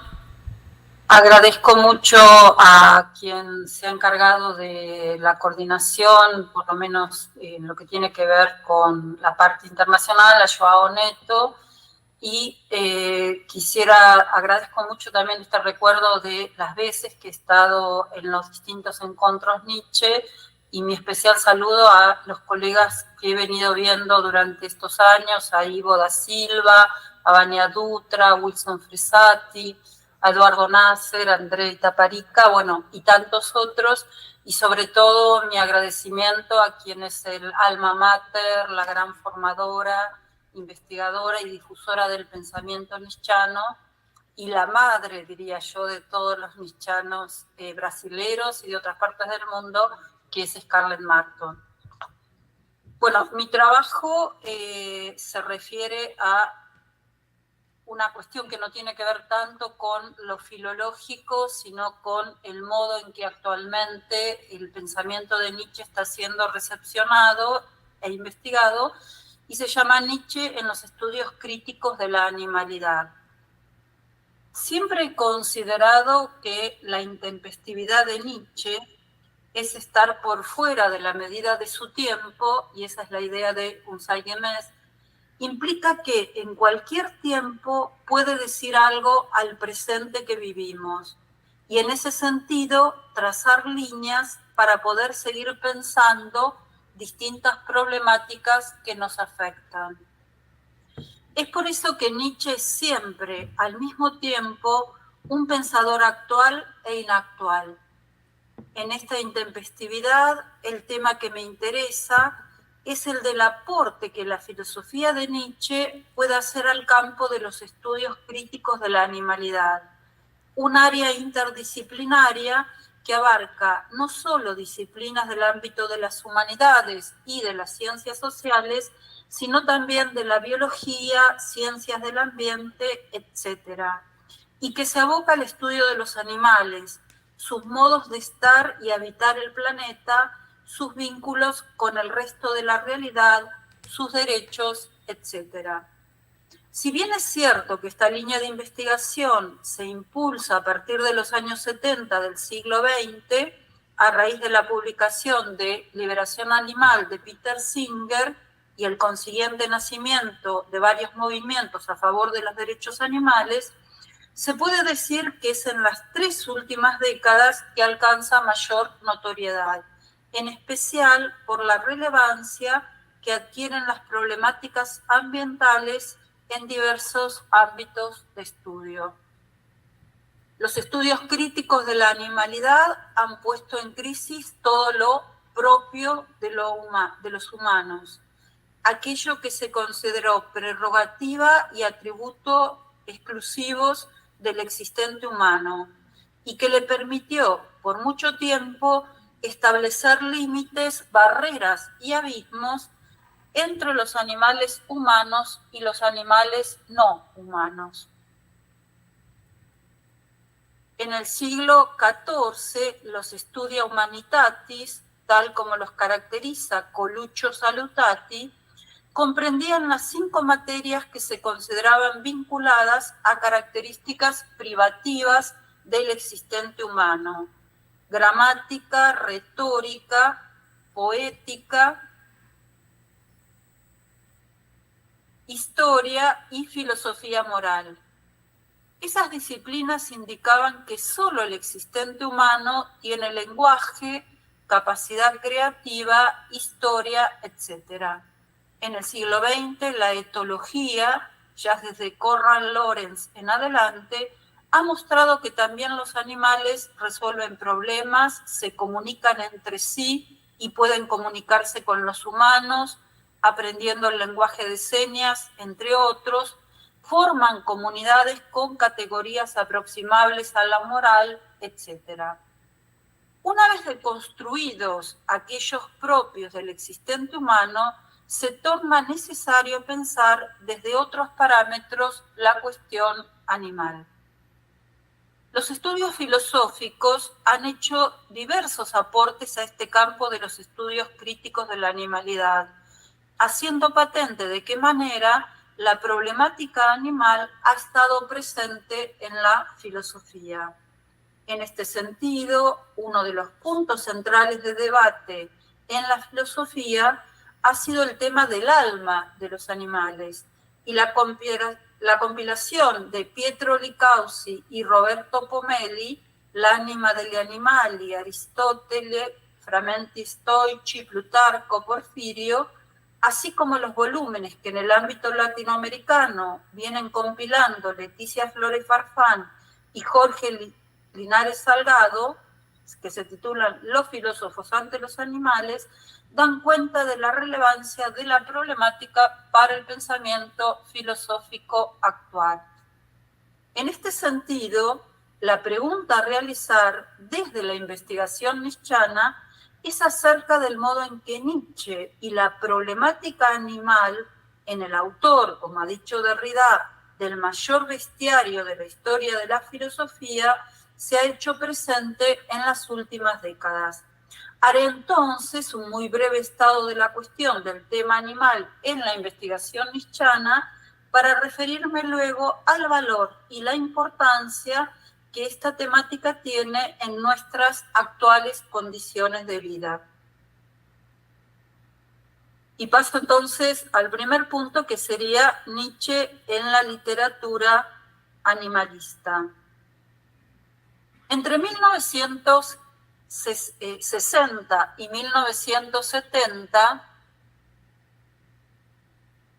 estuvo en debate en el campo de las humanidades la controversia acerca de la existencia de la naturaleza humana. De 1978 es la primera edición del libro ya clásico de Mary Midgley, Beast and Man, The Root of Human Nature, que se inserta de lleno en dicho debate. Midgley señala en su prólogo cuáles fueron las dos líneas fundamentales en discusión.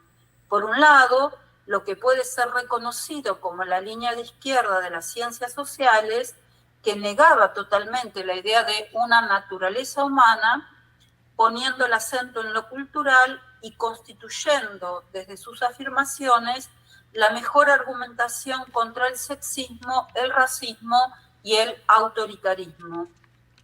En la línea opuesta se encontraban etólogos como Robert Ardrey y Desmond Morris, defensores de una idea de naturaleza humana.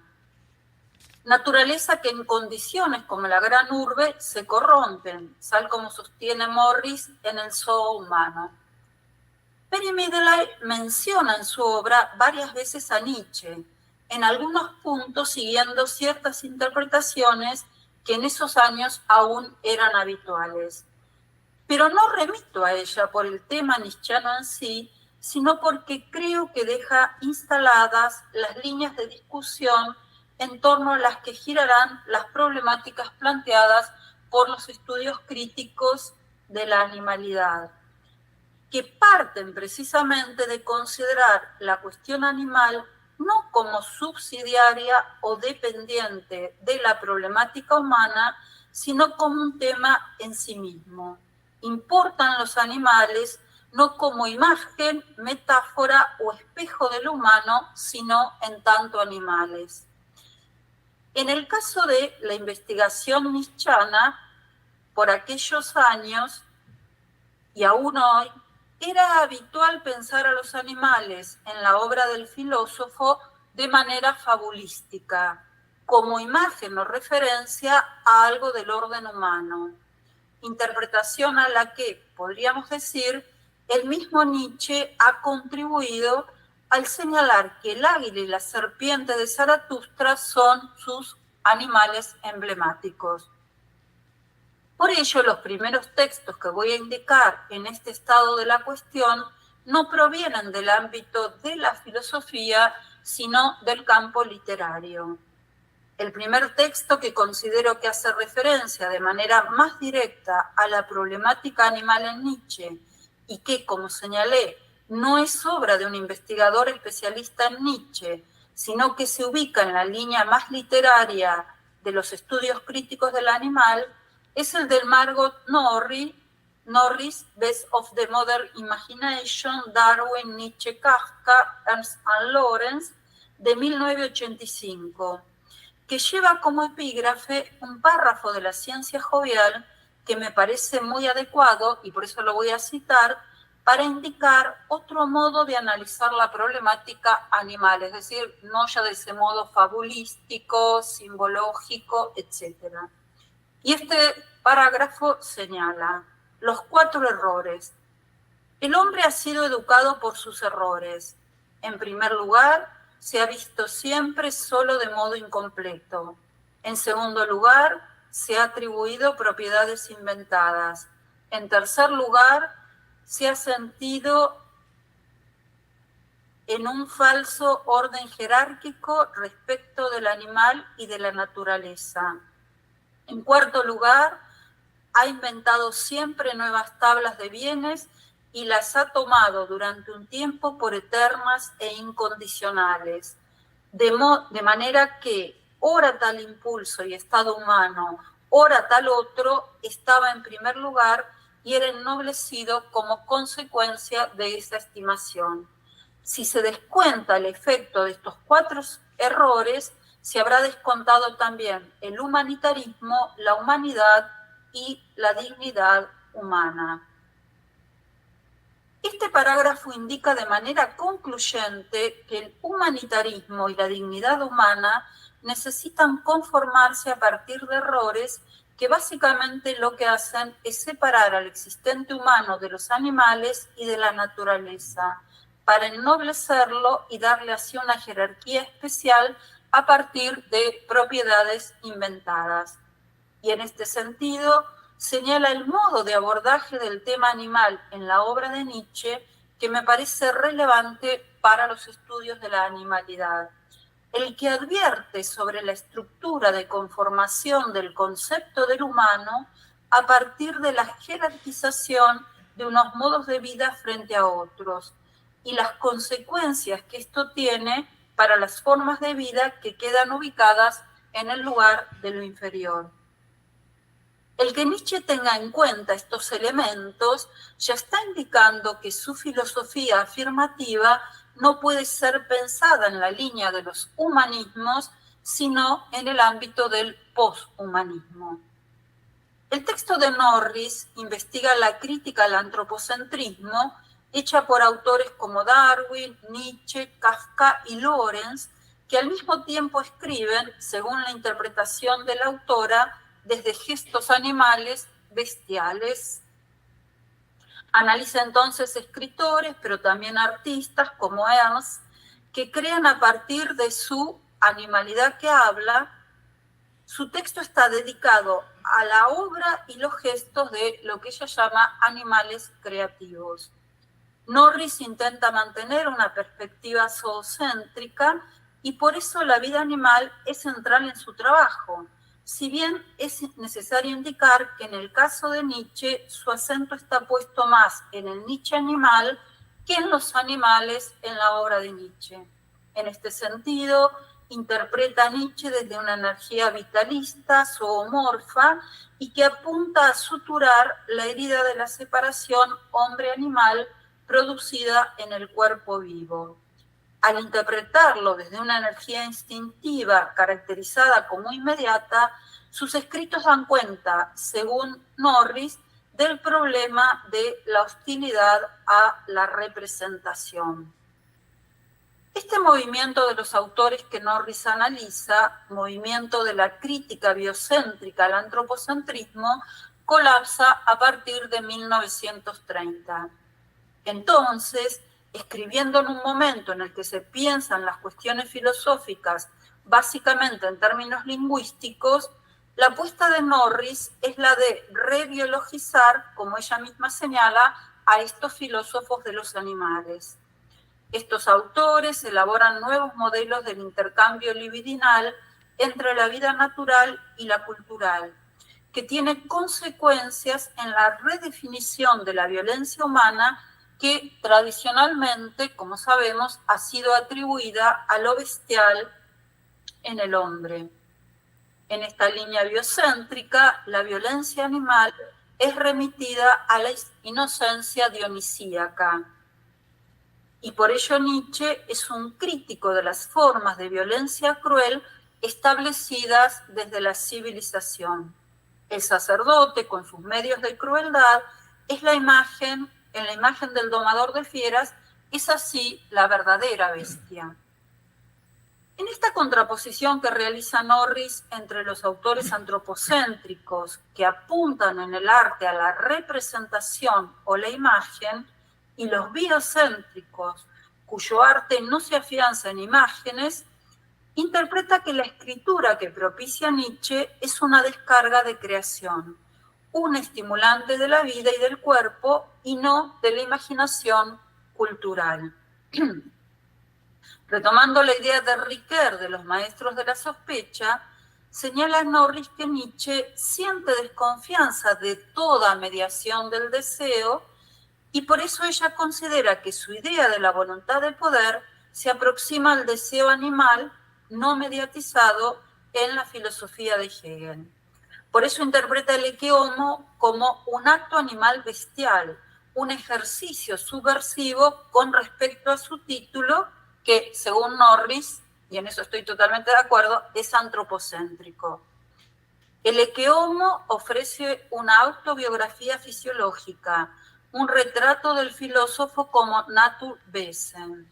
Como Nietzsche escribe como animal creativo, no calcula ningún retorno de su discurso, que resulta ser, de este modo, un ejercicio de despilfarro de talento en una aproximación fisiológica y naturalista. Y en esta idea, Norris considera que el Übermensch es un animal recuperado.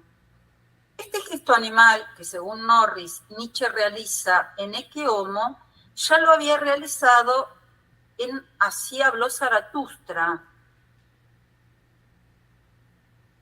como puro acto de don de vitalidad que no intenta demostrar nada y que, de alguna manera, revierte la tarea filosófica de traducir la vida al pensamiento, intentando manifestar la vida misma.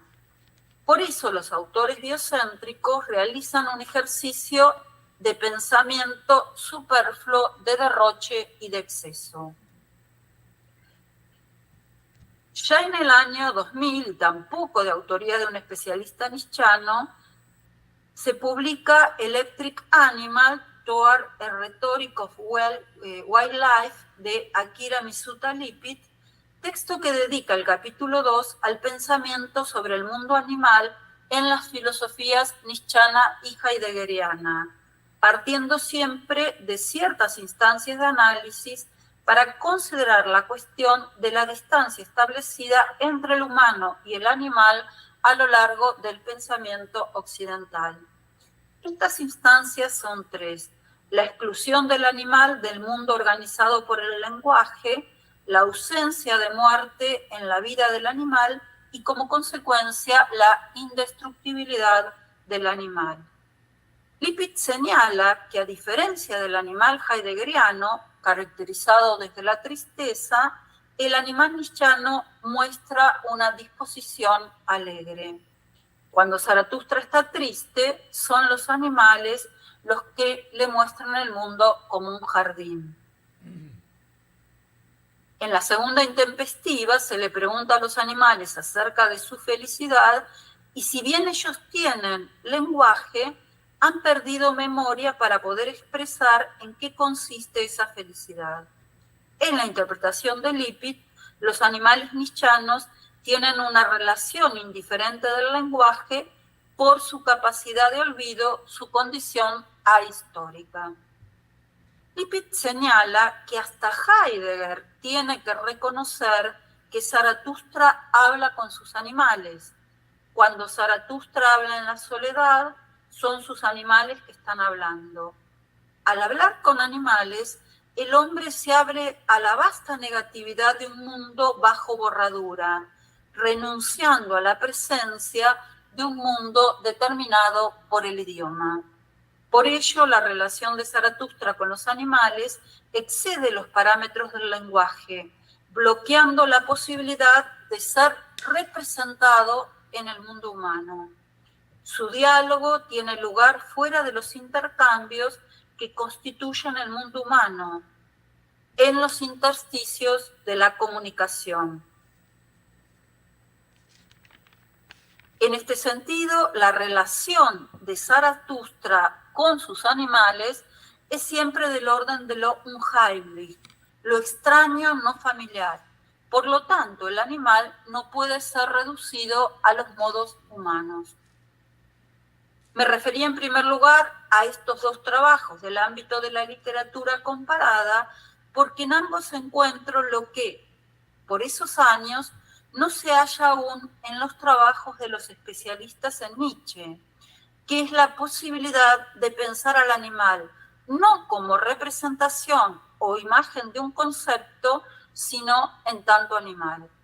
Si bien Norris se preocupa más por la animalidad del propio Nietzsche, logra ubicar al animal por fuera de la representación.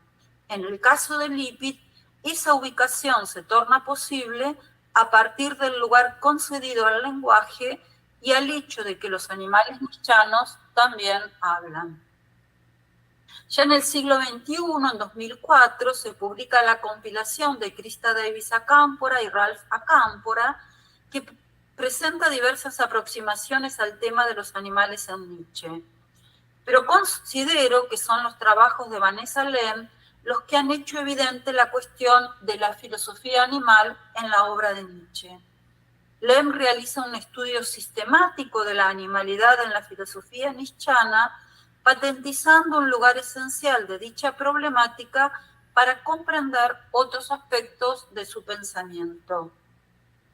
De este modo, señala la continuidad entre la vida animal y la vida humana, mostrando que esta última, y cito a Vanessa Lem, no juega un rol central en la totalidad de la vida, sino que es solo una parte pequeña e insignificante de la misma. Para Lem, la cuestión política en Nietzsche debe pensarse en la línea de la recuperación, como ella señala, de ese animal perdido por el proceso civilizatorio. Si la decadencia de las sociedades humanas se vincula con su negación de lo vital, producto de la civilización, es necesaria una política de la cultura que no recurra a la domesticación y disciplinamiento del existente humano y del dominio de la vida. Desde este punto, Lem también establece interesantes vinculaciones con problemáticas de la biopolítica y en los últimos años se ha dedicado a analizar también la cuestión de la vegetalidad en Nietzsche, ofreciendo una apertura a otros ámbitos de investigación actuales en filosofía. En este sentido, Vanessa Lem coloca a Nietzsche en sus trabajos en esa posición de intempestividad que, desde mi punto de vista, es sumamente valiosa para comprender la pervivencia de su filosofía en el siglo XXI y es una de las pioneras en la apertura de las líneas de investigación nietzschiana en los estudios críticos de la animalidad. Me voy a referir entonces ahora sí, desde mi perspectiva, a los estudios sobre los animales y la filosofía nietzschiana y los aportes que pueden hacer en este presente tan problemático. Quisiera señalar, en último lugar, cuáles son, desde mi perspectiva, los aportes que el análisis de la problemática animal en la obra de Nietzsche puede hacer al campo de los estudios críticos de la animalidad. En el Encontros Nietzsche número 38 del GEN, en 2016, me referí en mi exposición Proposiciones Nietzschianas para pensar la cuestión animal a la tarea que Nietzsche nos lega en el parágrafo 7 del libro primero de la ciencia jovial, parágrafo titulado Algo para laboriosos. En esa ocasión, de ese programa de trabajo para la nueva ciencia alegre, retomé la idea de una historia natural del animal y señalé a Nietzsche como uno de los precursores, avant la lettre, de los estudios críticos de la animalidad, destacando básicamente la cuestión sacrificial y sarcofágica como tema de una filosofía de la nutrición, como la que se plantea como tarea para el filósofo de la ciencia jovial y a la que luego aludirá y de manera más explícita en el Ecce Homo. Desde ese punto de vista, la moral es presentada por Nietzsche como sacrificio de lo vital. Y entonces, desde su obra, es posible plantear otros modos de vinculación con lo viviente desde la idea de que se ama la vida no por hábito de vivir, sino por hábito de amar. En Así habló Zaratustra, la bella escena de la nube de amor entre Zaratustra, el león que ríe, y la bandada de pájaros pareciera ser una muestra de este amor a lo vital. Ahora bien, la pandemia del COVID-19 nos ha patentizado de manera pregnante los modos en que hemos tratado y seguimos tratando al planeta y a todas sus formas de vida. Por ello, en esta oportunidad, y para seguir indicando esos aportes de Nietzsche al tema de los estudios críticos de la animalidad, parto de la idea de Así habló Zaratustra del hombre como enfermedad de la piel de la tierra, porque creo que desde Nietzsche podemos pensar la cuestión de los animales en el contexto de la devastación del planeta, que incluye la crueldad hacia todas las formas de vida. En este sentido, me gustaría recordar lo que Nietzsche indica en el parágrafo 286 de Aurora, que se titula Animales domésticos, animales falderos y semejantes.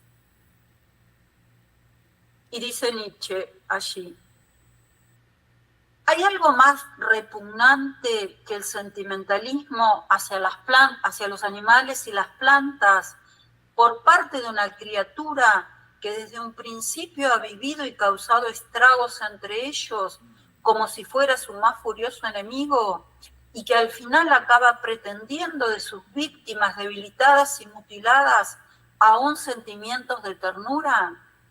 Ante esa clase de naturaleza, y si pretende ser un ser pensante, al hombre le conviene sobre todo seriedad.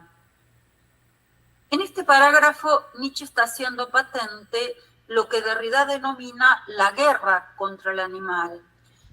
En el modo cruel, como señala en el parágrafo 57 de Humano demasiado humano 2, con el que el existente humano se ha vinculado con los animales, ya sea desde la negligencia, ya sea desde el usufructo o la conveniencia.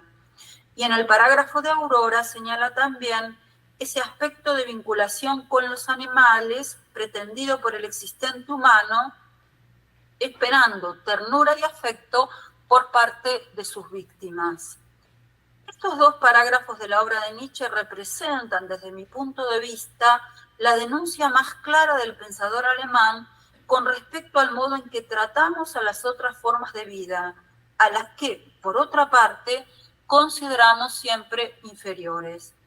Desde esta perspectiva, considero que la idea de que el hombre no puede ser ni conservado ni mejorado, que aparece, tal como se señala en el discurso de los hombres superiores de la cuarta parte de Así habló Zaratustra, está indicando que Nietzsche es el anunciador del posthumanismo, ya que el Übermensch no podría ser entonces ninguna forma ni superada ni exaltada del humano, y que además la animalidad no puede ser considerada como algo del orden de lo originario a ser recuperado.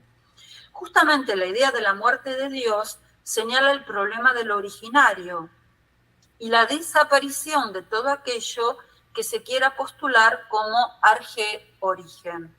En este sentido, la fiesta del asno, que se desarrolla en la cuarta parte de Así habló Zaratustra, y el modo en que son increpados los hombres superiores por haberse arrodillado ante un animal, pareciera estar señalando que el animal no puede ser recuperado como un originario.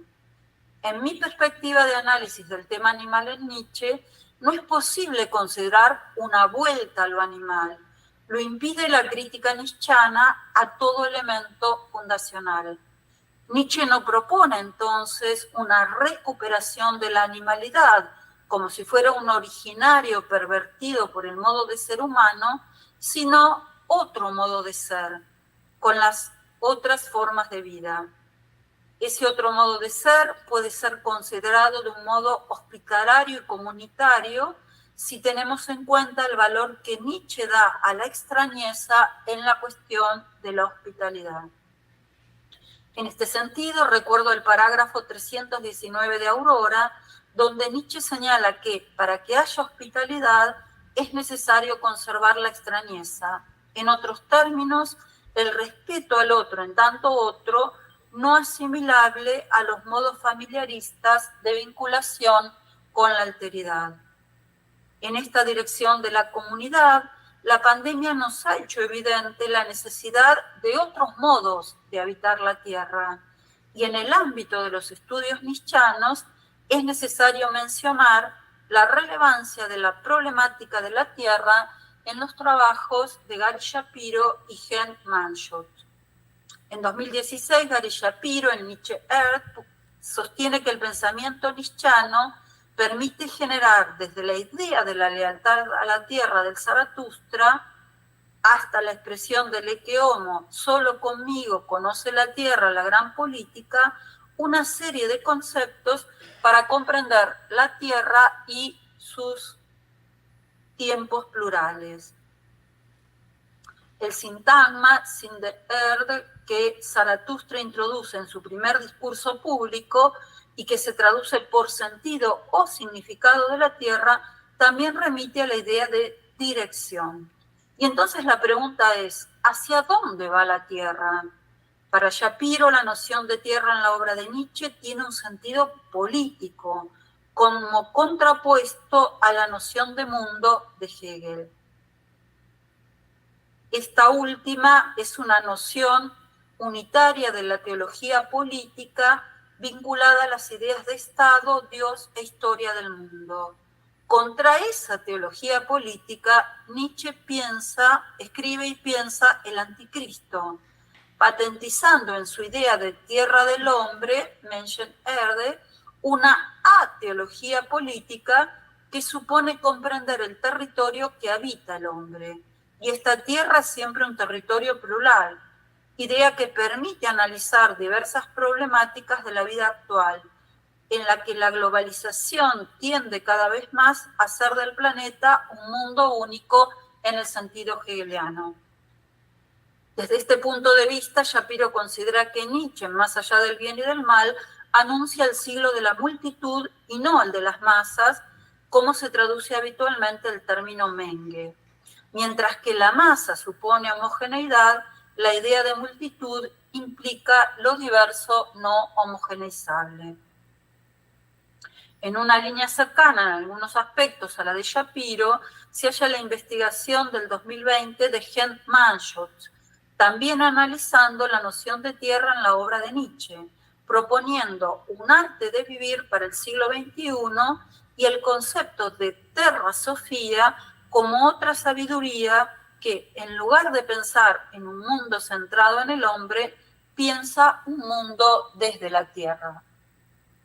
Manschot considera que Nietzsche, por sus problemas de salud, debió adoptar un estilo de vida que lo acercó más a la naturaleza en su cotidianidad, que además en su obra realiza una crítica de la cultura que intenta dominar las otras formas de vida y que pudo pensar a la tierra y no a la humanidad como centro.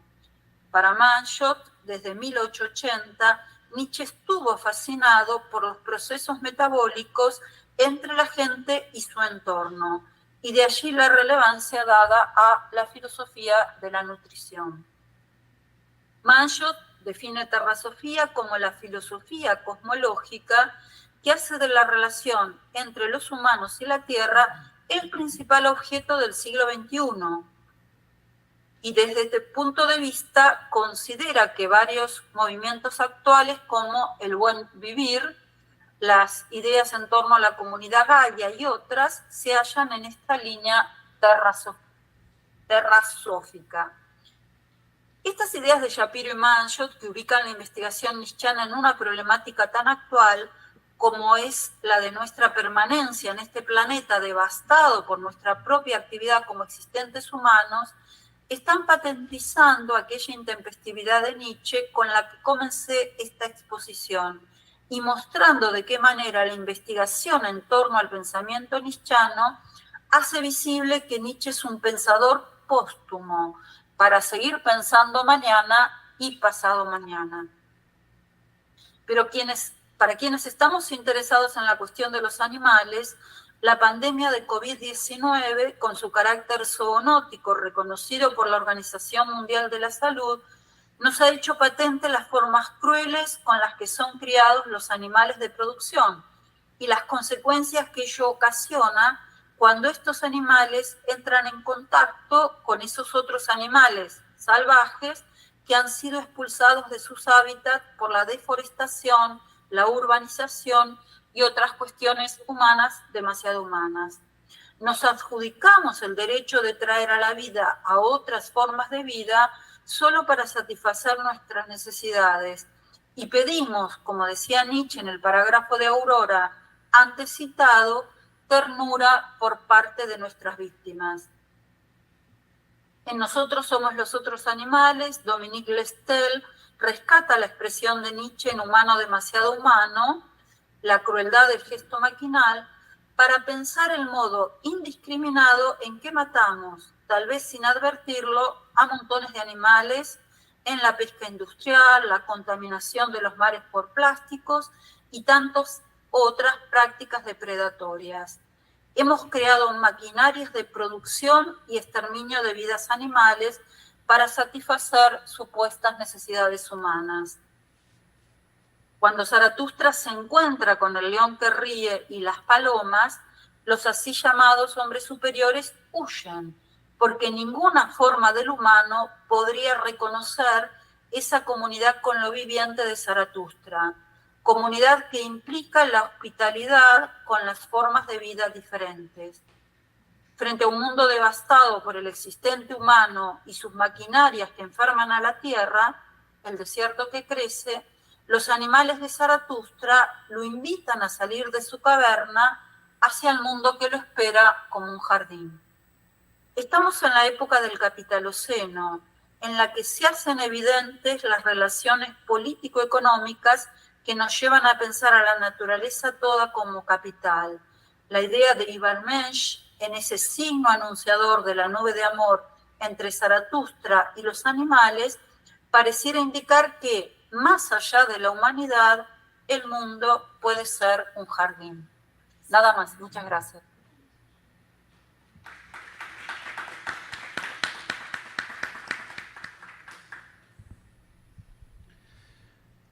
Bueno, Mónica, muchas gracias por este tema tan nuevo para las investigaciones de Nietzsche. A mí mismo me impresiona un tema como este y su abordaje es un amplio panorama, desde mi punto de vista, sobre esta discusión sobre la animalidad. Usted empieza muy bien dentro de un panorama de los estudios internacionales y mesmo de estudios que se hace acá en América Latina. Entonces, y después usted va en una dirección para mostrar ciertas contribuciones de esta problemática en el presente. Habla incluso de su participación en nuestros Encontros Nietzsche, que usted estaba empezando a tratar del tema. En este momento pós-pandemia, usted desenvolve un poco más y nos da un sinal que este tema merece un abordaje más amplia. Incluso después de la abordaje original de la pionera Vanessa Lane y otros. Entonces, que es un tema nuevo. A mí me gustaría de escuchar a usted un poco más, porque como usted está trabajando el tema, sobre dos momentos.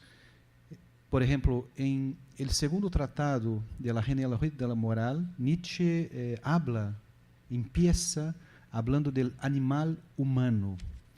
O sea, pone en un primer momento de su abordaje el humano entre los animales.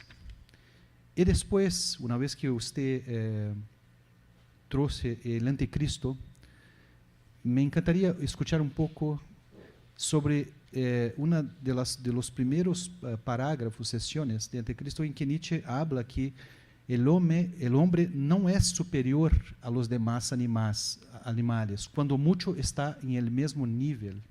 Entonces, a mí que soy un estudiante y escuché esto pela primera vez, este amplio tema, me encantaría escucharla un poco más. Y después voy a traducir la cuestión y su respuesta para el público. Gracias.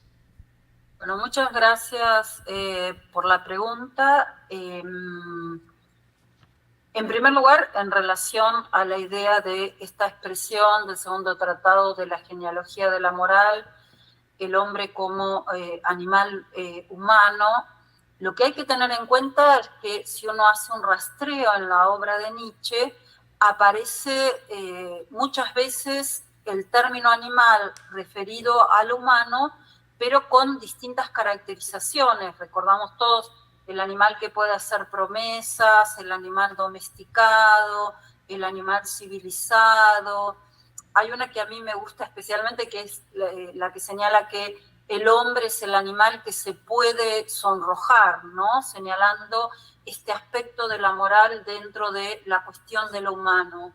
Entonces, en ese sentido, hay, primero, haciendo este rastreo, muchísimas expresiones que se refieren al hombre como animal, y sobre todo esta idea de que el hombre es el animal no fijado, ¿no? Es decir, a diferencia de los otros animales que están fijados no porque tengan una condición esencial, sino porque los estudios biológicos, los estudios acerca de los animales a los que se refiere Nietzsche, consideraban que los animales tenían una forma de ser determinada de antemano, a diferencia del humano, al que por la cultura se lo considera creativo, diferente, etcétera, etcétera.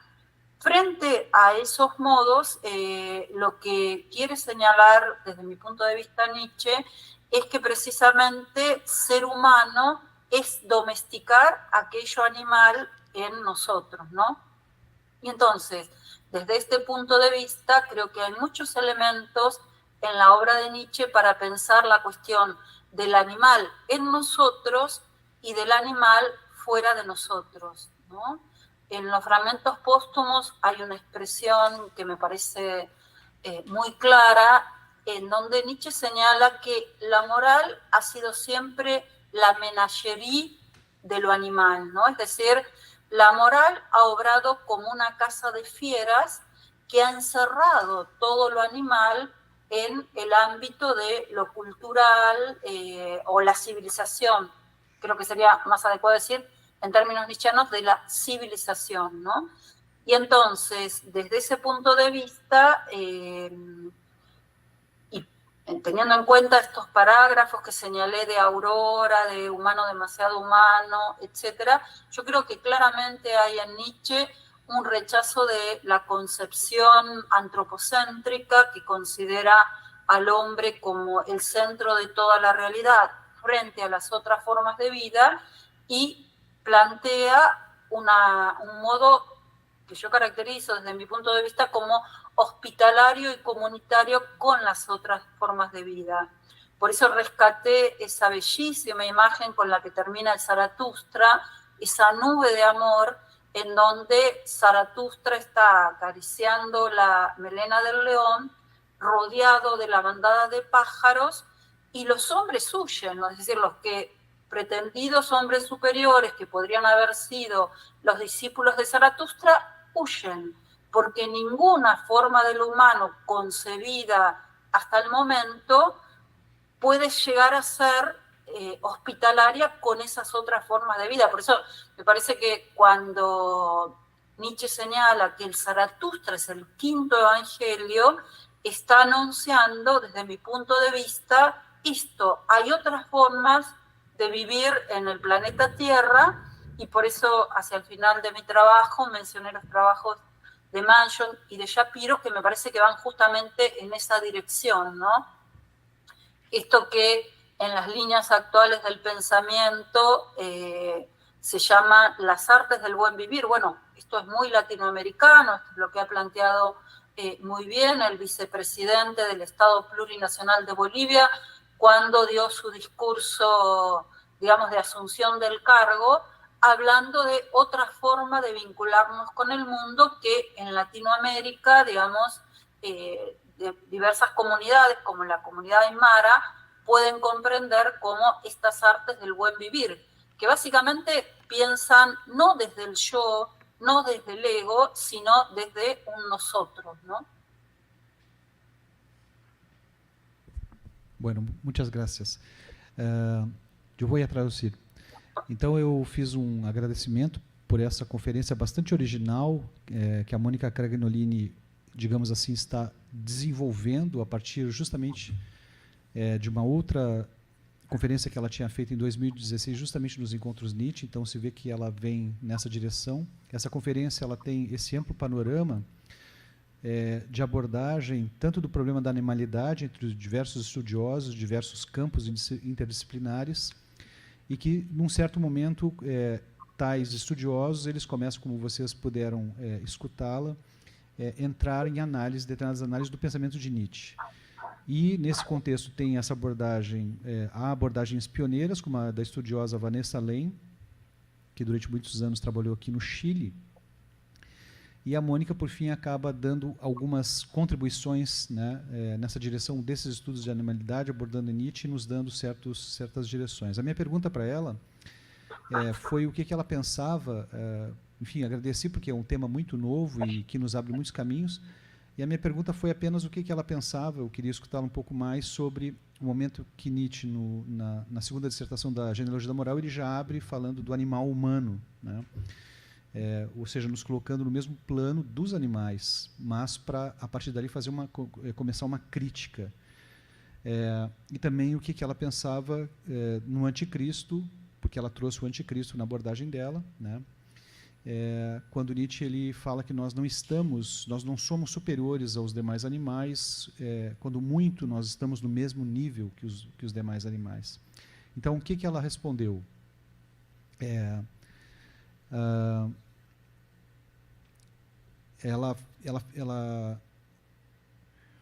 Ela falou que, então, como o animal humano, ela faz uma longa investigação. Para qualquer um que faz uma longa investigação na obra de Nietzsche, a gente se depara com vários termos que Nietzsche usa de uma forma recorrente, sobretudo a partir de um determinado período. Por exemplo, animal doméstico, animal civilizado, o animal que pode fazer promessas. Então, que Nietzsche, de fato, sempre vincula, ele está sempre pensando nesse âmbito, né, de que nós estamos nesse mesmo plano dos demais animais. Mas, ao mesmo tempo, Nietzsche ele sabe que o animal, como ela diz, não é algo fixado, o animal humano, porque ele não chega a ser determinado. Essa seria a condição do animal homem em relação aos demais animais. Nós não estaríamos biologicamente, segundo um estudo, ainda segundo o século XIX, determinados. Então, o Nietzsche teria um pouco clara essa diferença, e justamente por isso, por essa não determinação, é que entra parte da crítica de Nietzsche em relação ao próprio desenvolvimento da moral.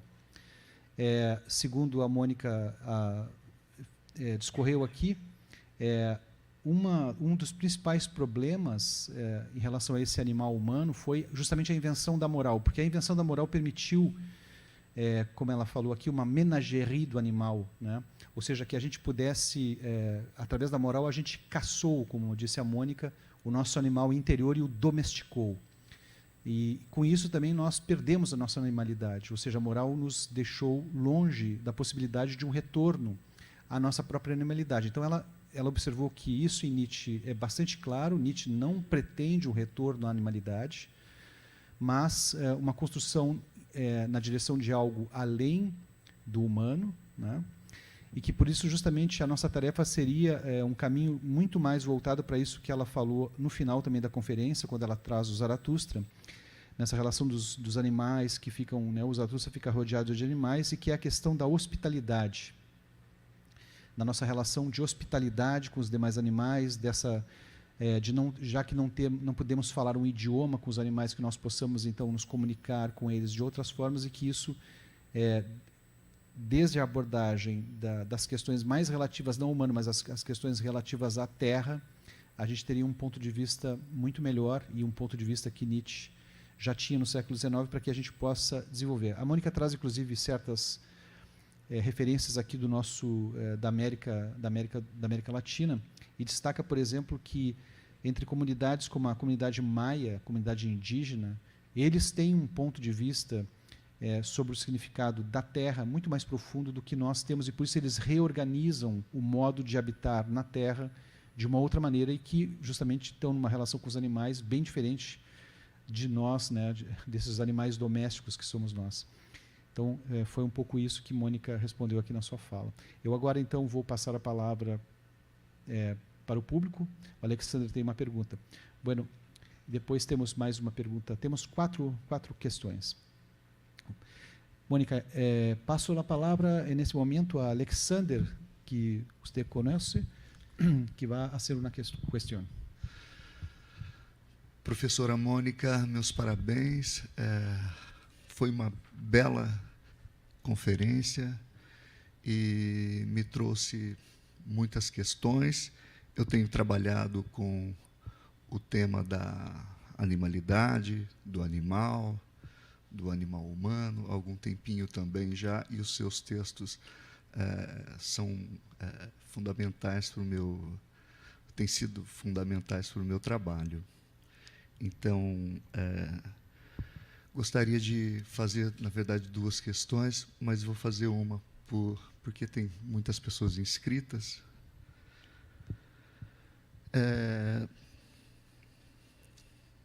Eu acho que o rebaixamento da forma de vida animal é uma das características mais proeminentes da nossa cultura, né? Isso já está nas primeiras linhas do Gênesis.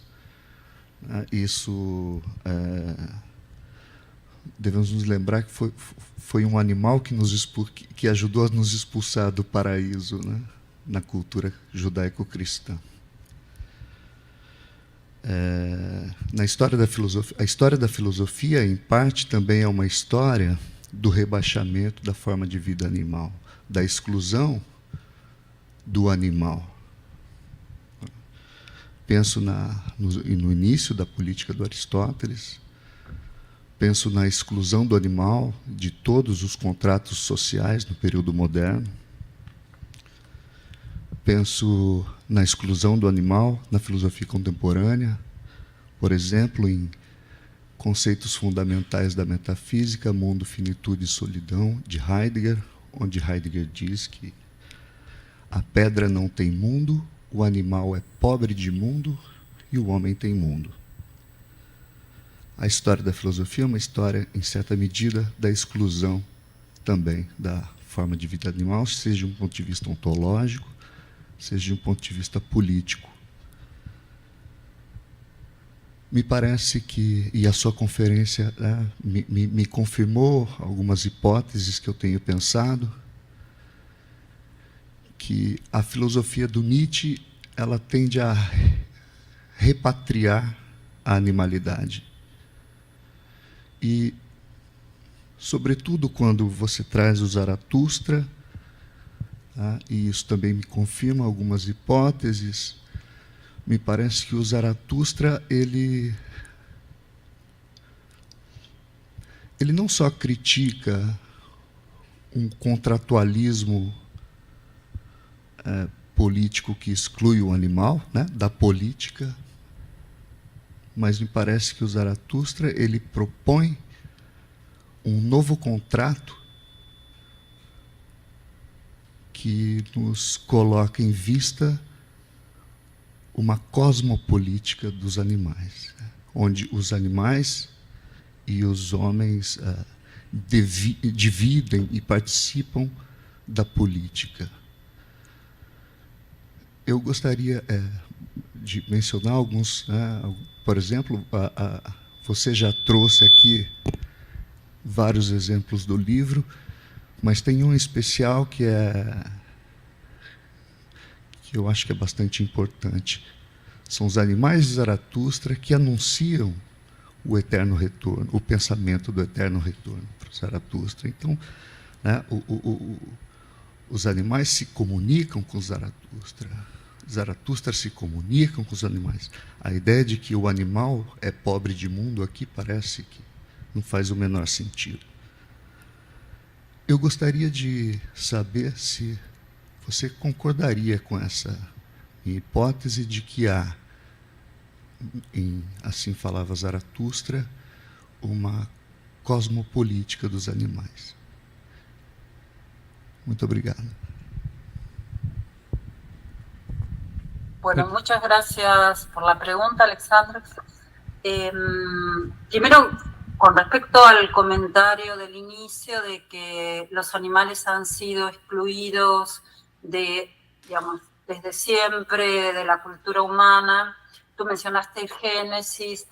Yo quisiera decir que esa situación, así como en la filosofía, en las últimas décadas del siglo XX y comienzos del XXI, se comienza a trabajar nuevamente la problemática animal, también acontece en el ámbito de la teología, es decir, hay grandes autores en este momento que los podríamos caracterizar como los teólogos de la animalidad, como Paolo de Benedetti en Italia, Andrew Lindsay en el Reino Unido, digamos, y bueno, una gran cantidad de autores que plantean justamente otra interpretación de los textos bíblicos para pensar la problemática de la animalidad, ¿no? E incluso hasta podríamos decir que la encíclica Laudato Si del Papa Francisco también ya señala otro lugar para la cuestión animal en el contexto de todas las problemáticas de este planeta devastado en el cual nos encontramos. Entonces, diría, en este sentido hay un cambio muy importante desde mi punto de vista en esa tradición de la exclusión del animal, y ese cambio creo que tiene que ver con las condiciones de vida en que nos encontramos, ¿no? Que nos hacen patente que ya no podemos seguir pensándonos en un sentido central y jerarquizante con el cual nos hemos pensado siempre, ¿no? Ahora, tu pregunta iba a la cuestión de digamos, la cosmopolítica de los animales o el nuevo contrato que se establece con los animales. De los autores que yo mencioné, yo creo que quien va en esa dirección más claramente es Gary Shapiro, ¿no? Porque él señala que cuando Nietzsche habla de la gran política, que justamente es como un gran problema para los investigadores nietzschianos, ¿no? Todos esos textos que Nietzsche ha escrito en torno a la idea de gran política, y que muchas veces, como una vez ha dicho Bátimo, los que nos dedicamos a Nietzsche durante mucho tiempo no quisimos saber nada de ese Nietzsche que escribía de esa manera. Sin embargo, creo que ha habido en los últimos tiempos relecturas de los fragmentos en torno a la gran política, reconociendo más que nada la problemática del partido de la vida, esta idea que Nietzsche allí desarrolla, y entonces en ese sentido creo que pueden ser pensados en la línea que tú indicabas de la cosmopolítica de los animales, ¿no? Yo esto lo planteé en el texto como otro modo de ser o otro modo de estar en la comunidad de los vivientes, ¿no? Teniendo en cuenta esto de considerar en Nietzsche el aspecto hospitalario y el aspecto comunitario, algo que también, digamos, durante el siglo XX ha tenido bastante resistencia, porque si recordamos, las primeras interpretaciones que se hicieron del pensamiento nietzschiano iban en la línea del individualismo, el lugar del cultivo de sí mismo, etcétera, etcétera, ¿no? Entonces, desde ese punto de vista, estoy de acuerdo con este concepto que, digamos, si has leído a Manshot, él lo plantea como terrasofía, ¿no? Bueno, y Gary Shapiro lo plantea claramente como la gran política debe ser pensada en el sentido de la política de la tierra, ¿no? Si bien ambos autores tienen, desde mi punto de vista, ponen mayor incidencia en la problemática del ambiente, creo que toda la problemática ambientalista nos tiene que llevar a pensar no a los animales como parte del ambiente simplemente, sino como las formas de vida con las que convivimos, así como convivimos con los vegetales y otros modos de lo viviente. Entonces, en ese sentido, estoy de acuerdo con la idea de cosmopolítica. A mí me gusta más plantearlo como hospitalidad o otro modo de ser en la comunidad de los vivientes.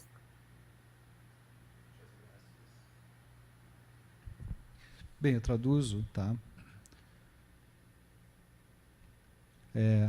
A Mônica, então, ela agradeceu a questão e disse que, como a filosofia nas últimas décadas do século XX ela começa a tratar do tema da animalidade, assim como a filosofia começou a tratar desse tema, há também autores na teologia que começaram a pensar de outro modo, tanto fazer uma leitura exegética, hermenêutica dos textos sagrados, né?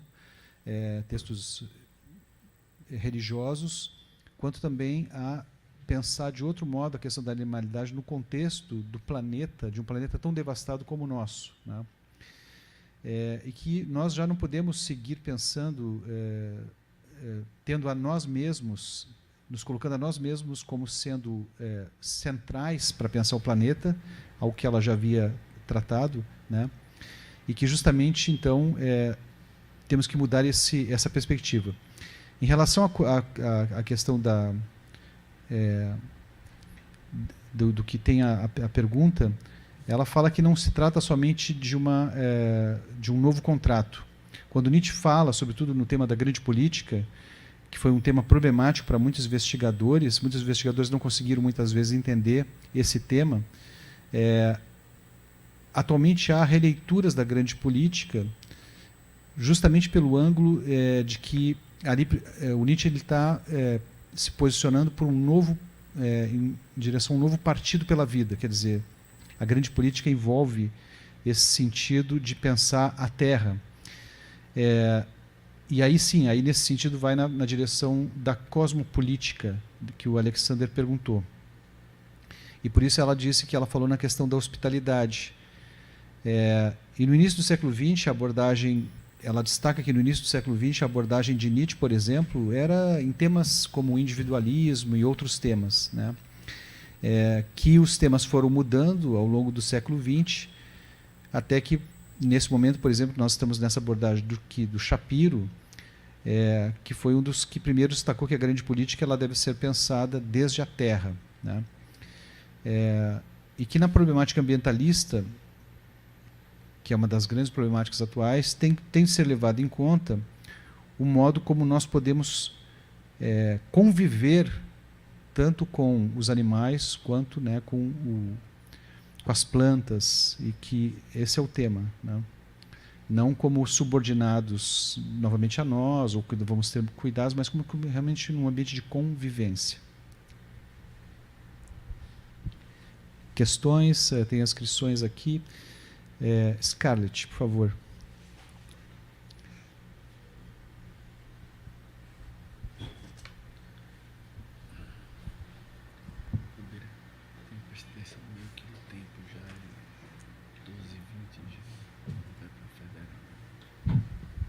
¿Qué tal, Mónica? ¿Cómo estás? Muchísimo gusto verte. Muchísimo gusto también escuchar tu ponencia. Te agradezco te agradezco mucho por estar con nosotros y también por tu ponencia, que es muy, muy interesante, muy importante. Yo coincido totalmente contigo cuando la manera como concibes la intempestividad de Nietzsche.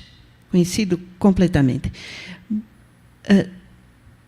Yo tendría una inquietación, solamente una pregunta, por así decir, ¿no? Es que me parece que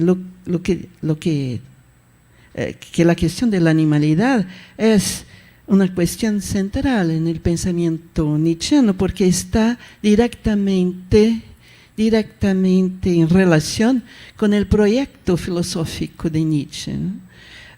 Y yo pienso aquí, hablabas de la vida natural y la vida cultural, yo tengo la impresión que en Nietzsche los dualismos desaparecen por completo, ¿no? Por ejemplo, cuerpo y alma, y cuando se piensa en la fisiopsicología, una única palabra, porque no hay esa distinción entre físico y psíquico, ¿no? Y en ese contexto del proyecto de la naturalización del humano, es que a mí me parece que habría también una relación importante con la cuestión central de la animalidad. Bueno, yo voy velozmente porque tenemos un problema de tiempo y hay otros colegas que quieren también dialogar contigo. Solamente eso. ¿Hay algo más? Conoces, por cierto, por supuesto, los libros de comentar, la serie Comentar de Sommer, ¿no? Una de las colegas que trabajan con él va a publicar Los animales en Así habló Zaratustra, Catarina Gretz. Y yo soy muy curiosa para ver cuál será el abordaje, porque como tú dijiste perfectamente, ¿no? Hay ahí también problemas, porque hay que ver de qué manera los animales son vistos, si son metáforas, símbolos o qué cosa es, ¿no? Bueno, solamente eso. Y una vez más, Mónica, muchísimas gracias por estar con nosotros en ese momento tan importante del gen. Muchas gracias una vez más y por nos traer una cuestión central del pensamento nietzschiano. O que eu disse aqui foi muito rápido, porque nós estamos aí com um problema de tempo. Na verdade, me parece, em primeiro lugar, eu concordo inteiramente com a Mônica na maneira como ela concebe a intempestividade de Nietzsche, e depois, me parece que ela trouxe aqui para nós uma questão central, porque está intimamente ligada ao projeto filosófico nietzschiano ele mesmo, né? Um projeto filosófico que suprime todo tipo de dualismo corpo e alma, e, portanto, natural e cultural, e assim por diante. E é daí a fisiopsicologia, físico e psíquico e tudo mais. E daí, enfim, a importância dessa questão no contexto de um projeto de naturalização do humano. Foi isso. Bueno, muchas gracias, Scarlett, por los comentarios. Estoy totalmente de acuerdo contigo. Digamos que desde mi punto de vista no hay que pensar que Nietzsche plantea un retorno a lo animal como originario, porque justamente la crítica a los dualismos, la crítica a la visión, digamos, metafísica de la historia del pensamiento, me parece que no es sostenible dentro de la obra de Nietzsche. Ahora, con respecto, bueno, también espero la aparición del texto de los animales de Zaratustra. Yo personalmente interpreto a los animales de Zaratustra no como símbolos de otra cosa, no como imagen o representación de otra cosa, a pesar de que es cierto, si uno hace un estudio de las fuentes de Nietzsche en el momento en que está escribiendo Así habló Zaratustra, hay que remitirse necesariamente al hecho de que Nietzsche estaba leyendo la simbólica de Kreutzer, y ahí aparecen varias de las cuestiones de la asignación de caracteres al águila, a la serpiente, en función de la simbología, digamos, que aparece en Kreutzer. Pero más allá de ello, creo que el hecho de que Zaratustra, cuando recibe a los hombres superiores en su caverna, en la cuarta parte de Zaratustra, el hecho de que los envíe constantemente a su caverna y dice, en mi caverna hay lugar para muchos animales y muchos más extraños de los conocidos, me parece que está indicando que no piensa simplemente al animal como imagen o representación de otra cosa, sino, digamos, al animal en tanto animal, ¿no? Entonces, en ese sentido, bueno, va a ser muy interesante ver cómo se trabaja esta problemática en este texto que has mencionado sobre los animales en Zaratustra.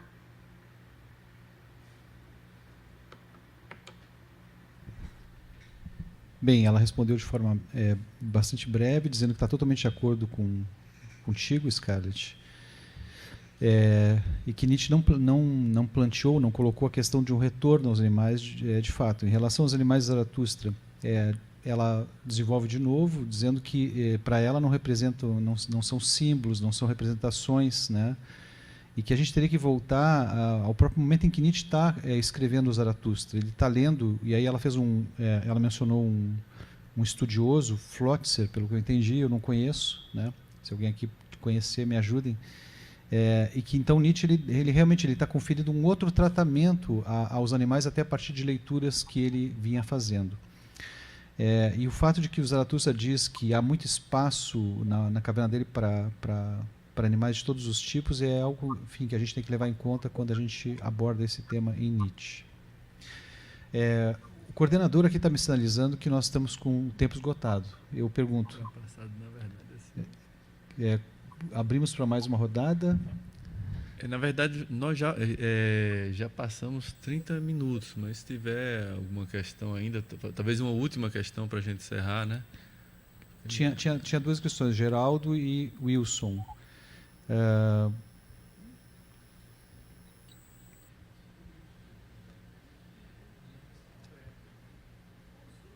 Então, fazemos as duas questões, tá? Então, peço para vocês virem aqui e fazerem questões bem pontuais e a resposta também, né, que a gente possa... Então, Geraldo.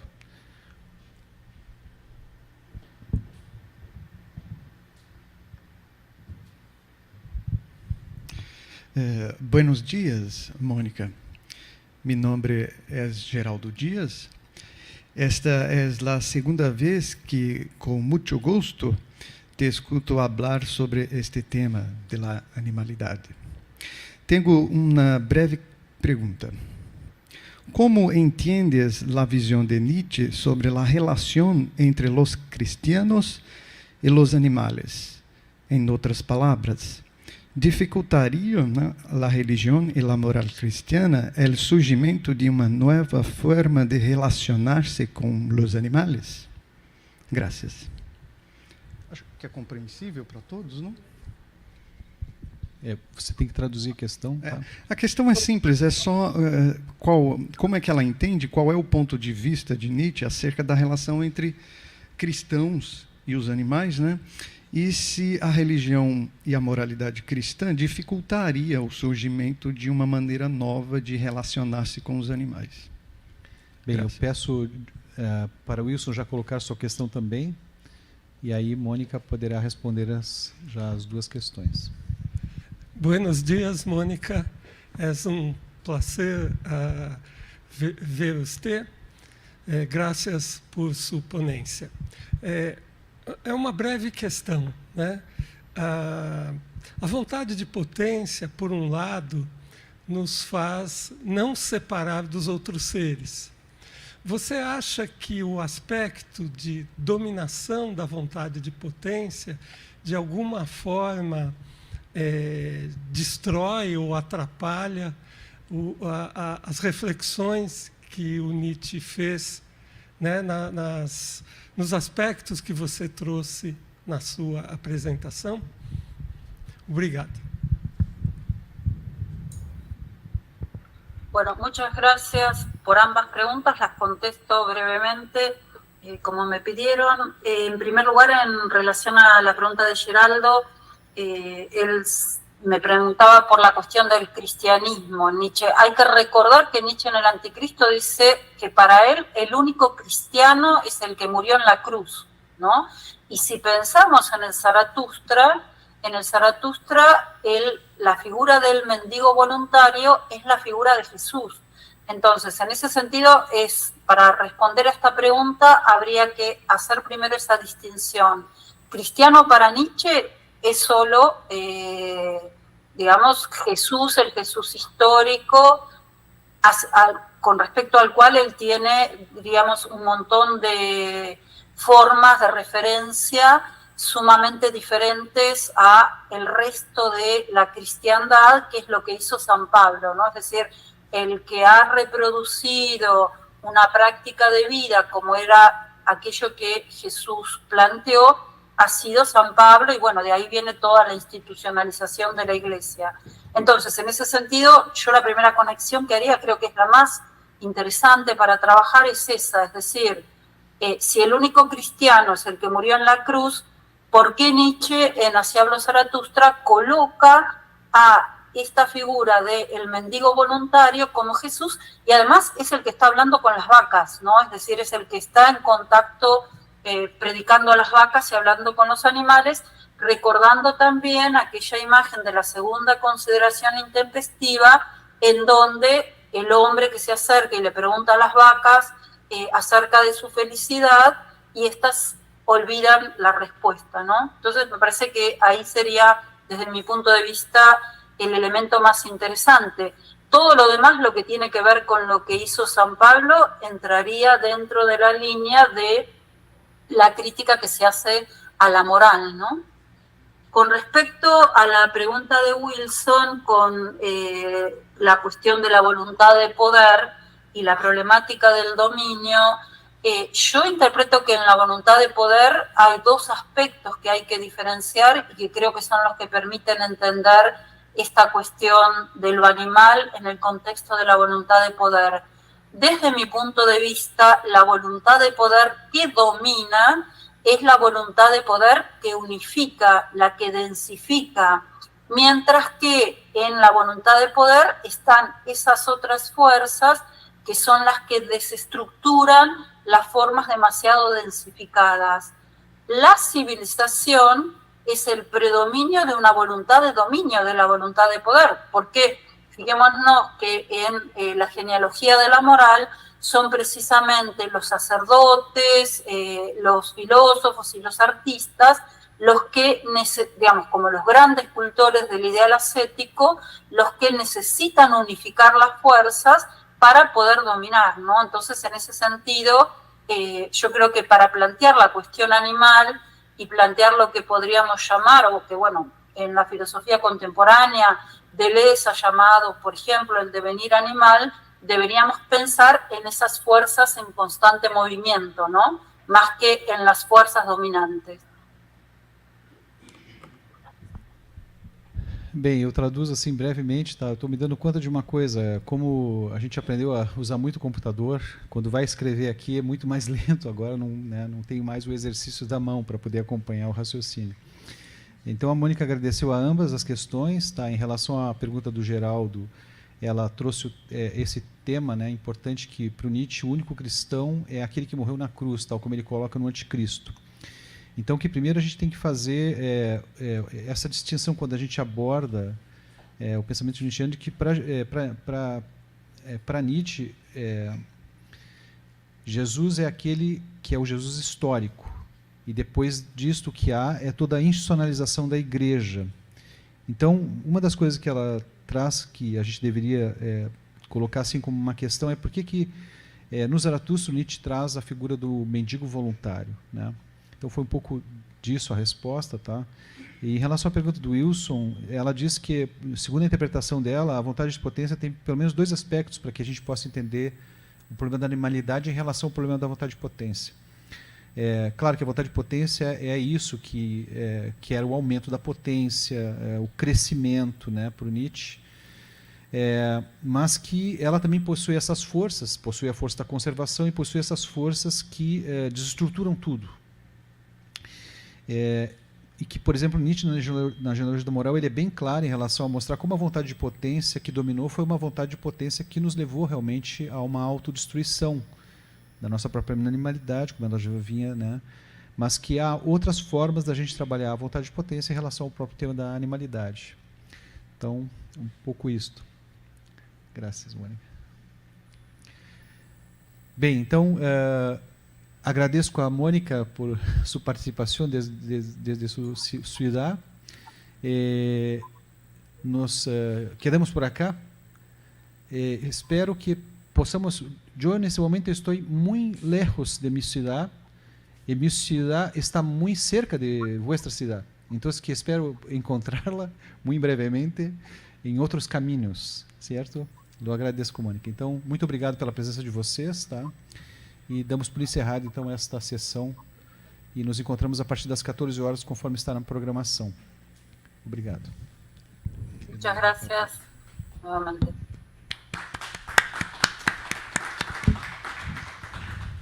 Muito obrigado pela participação, professora Mônica. Queria dar uma última palavra. Esse é o nosso último dia aqui na UNICAP, nessas transmissões pela internet. E eu gostaria de agradecer vivamente a esse apoio da UNICAP, ao grupo de estudos Nietzsche, que propiciou esse intercâmbio com os professores estrangeiros, sobretudo à equipe de comunicação, principalmente Elano, ao professor Carlos, à professora Marta Perrus, que é uma parceira de longa data do grupo de estudos Nietzsche, a todos os alunos da UNICAP envolvidos e que ajudaram no evento, também ao professor Delmar Cardoso, que é o coordenador da pós-graduação, e ao professor Marcos Luna, o coordenador do curso de filosofia da UNICAP. Bem, agradecer a presença de todos vocês e, como o Rubira já anunciou, os Encontros Nietzsche continuam no período da tarde, a partir das 14 horas, no auditório do NIAT, na Universidade Federal de Pernambuco. Muito obrigado.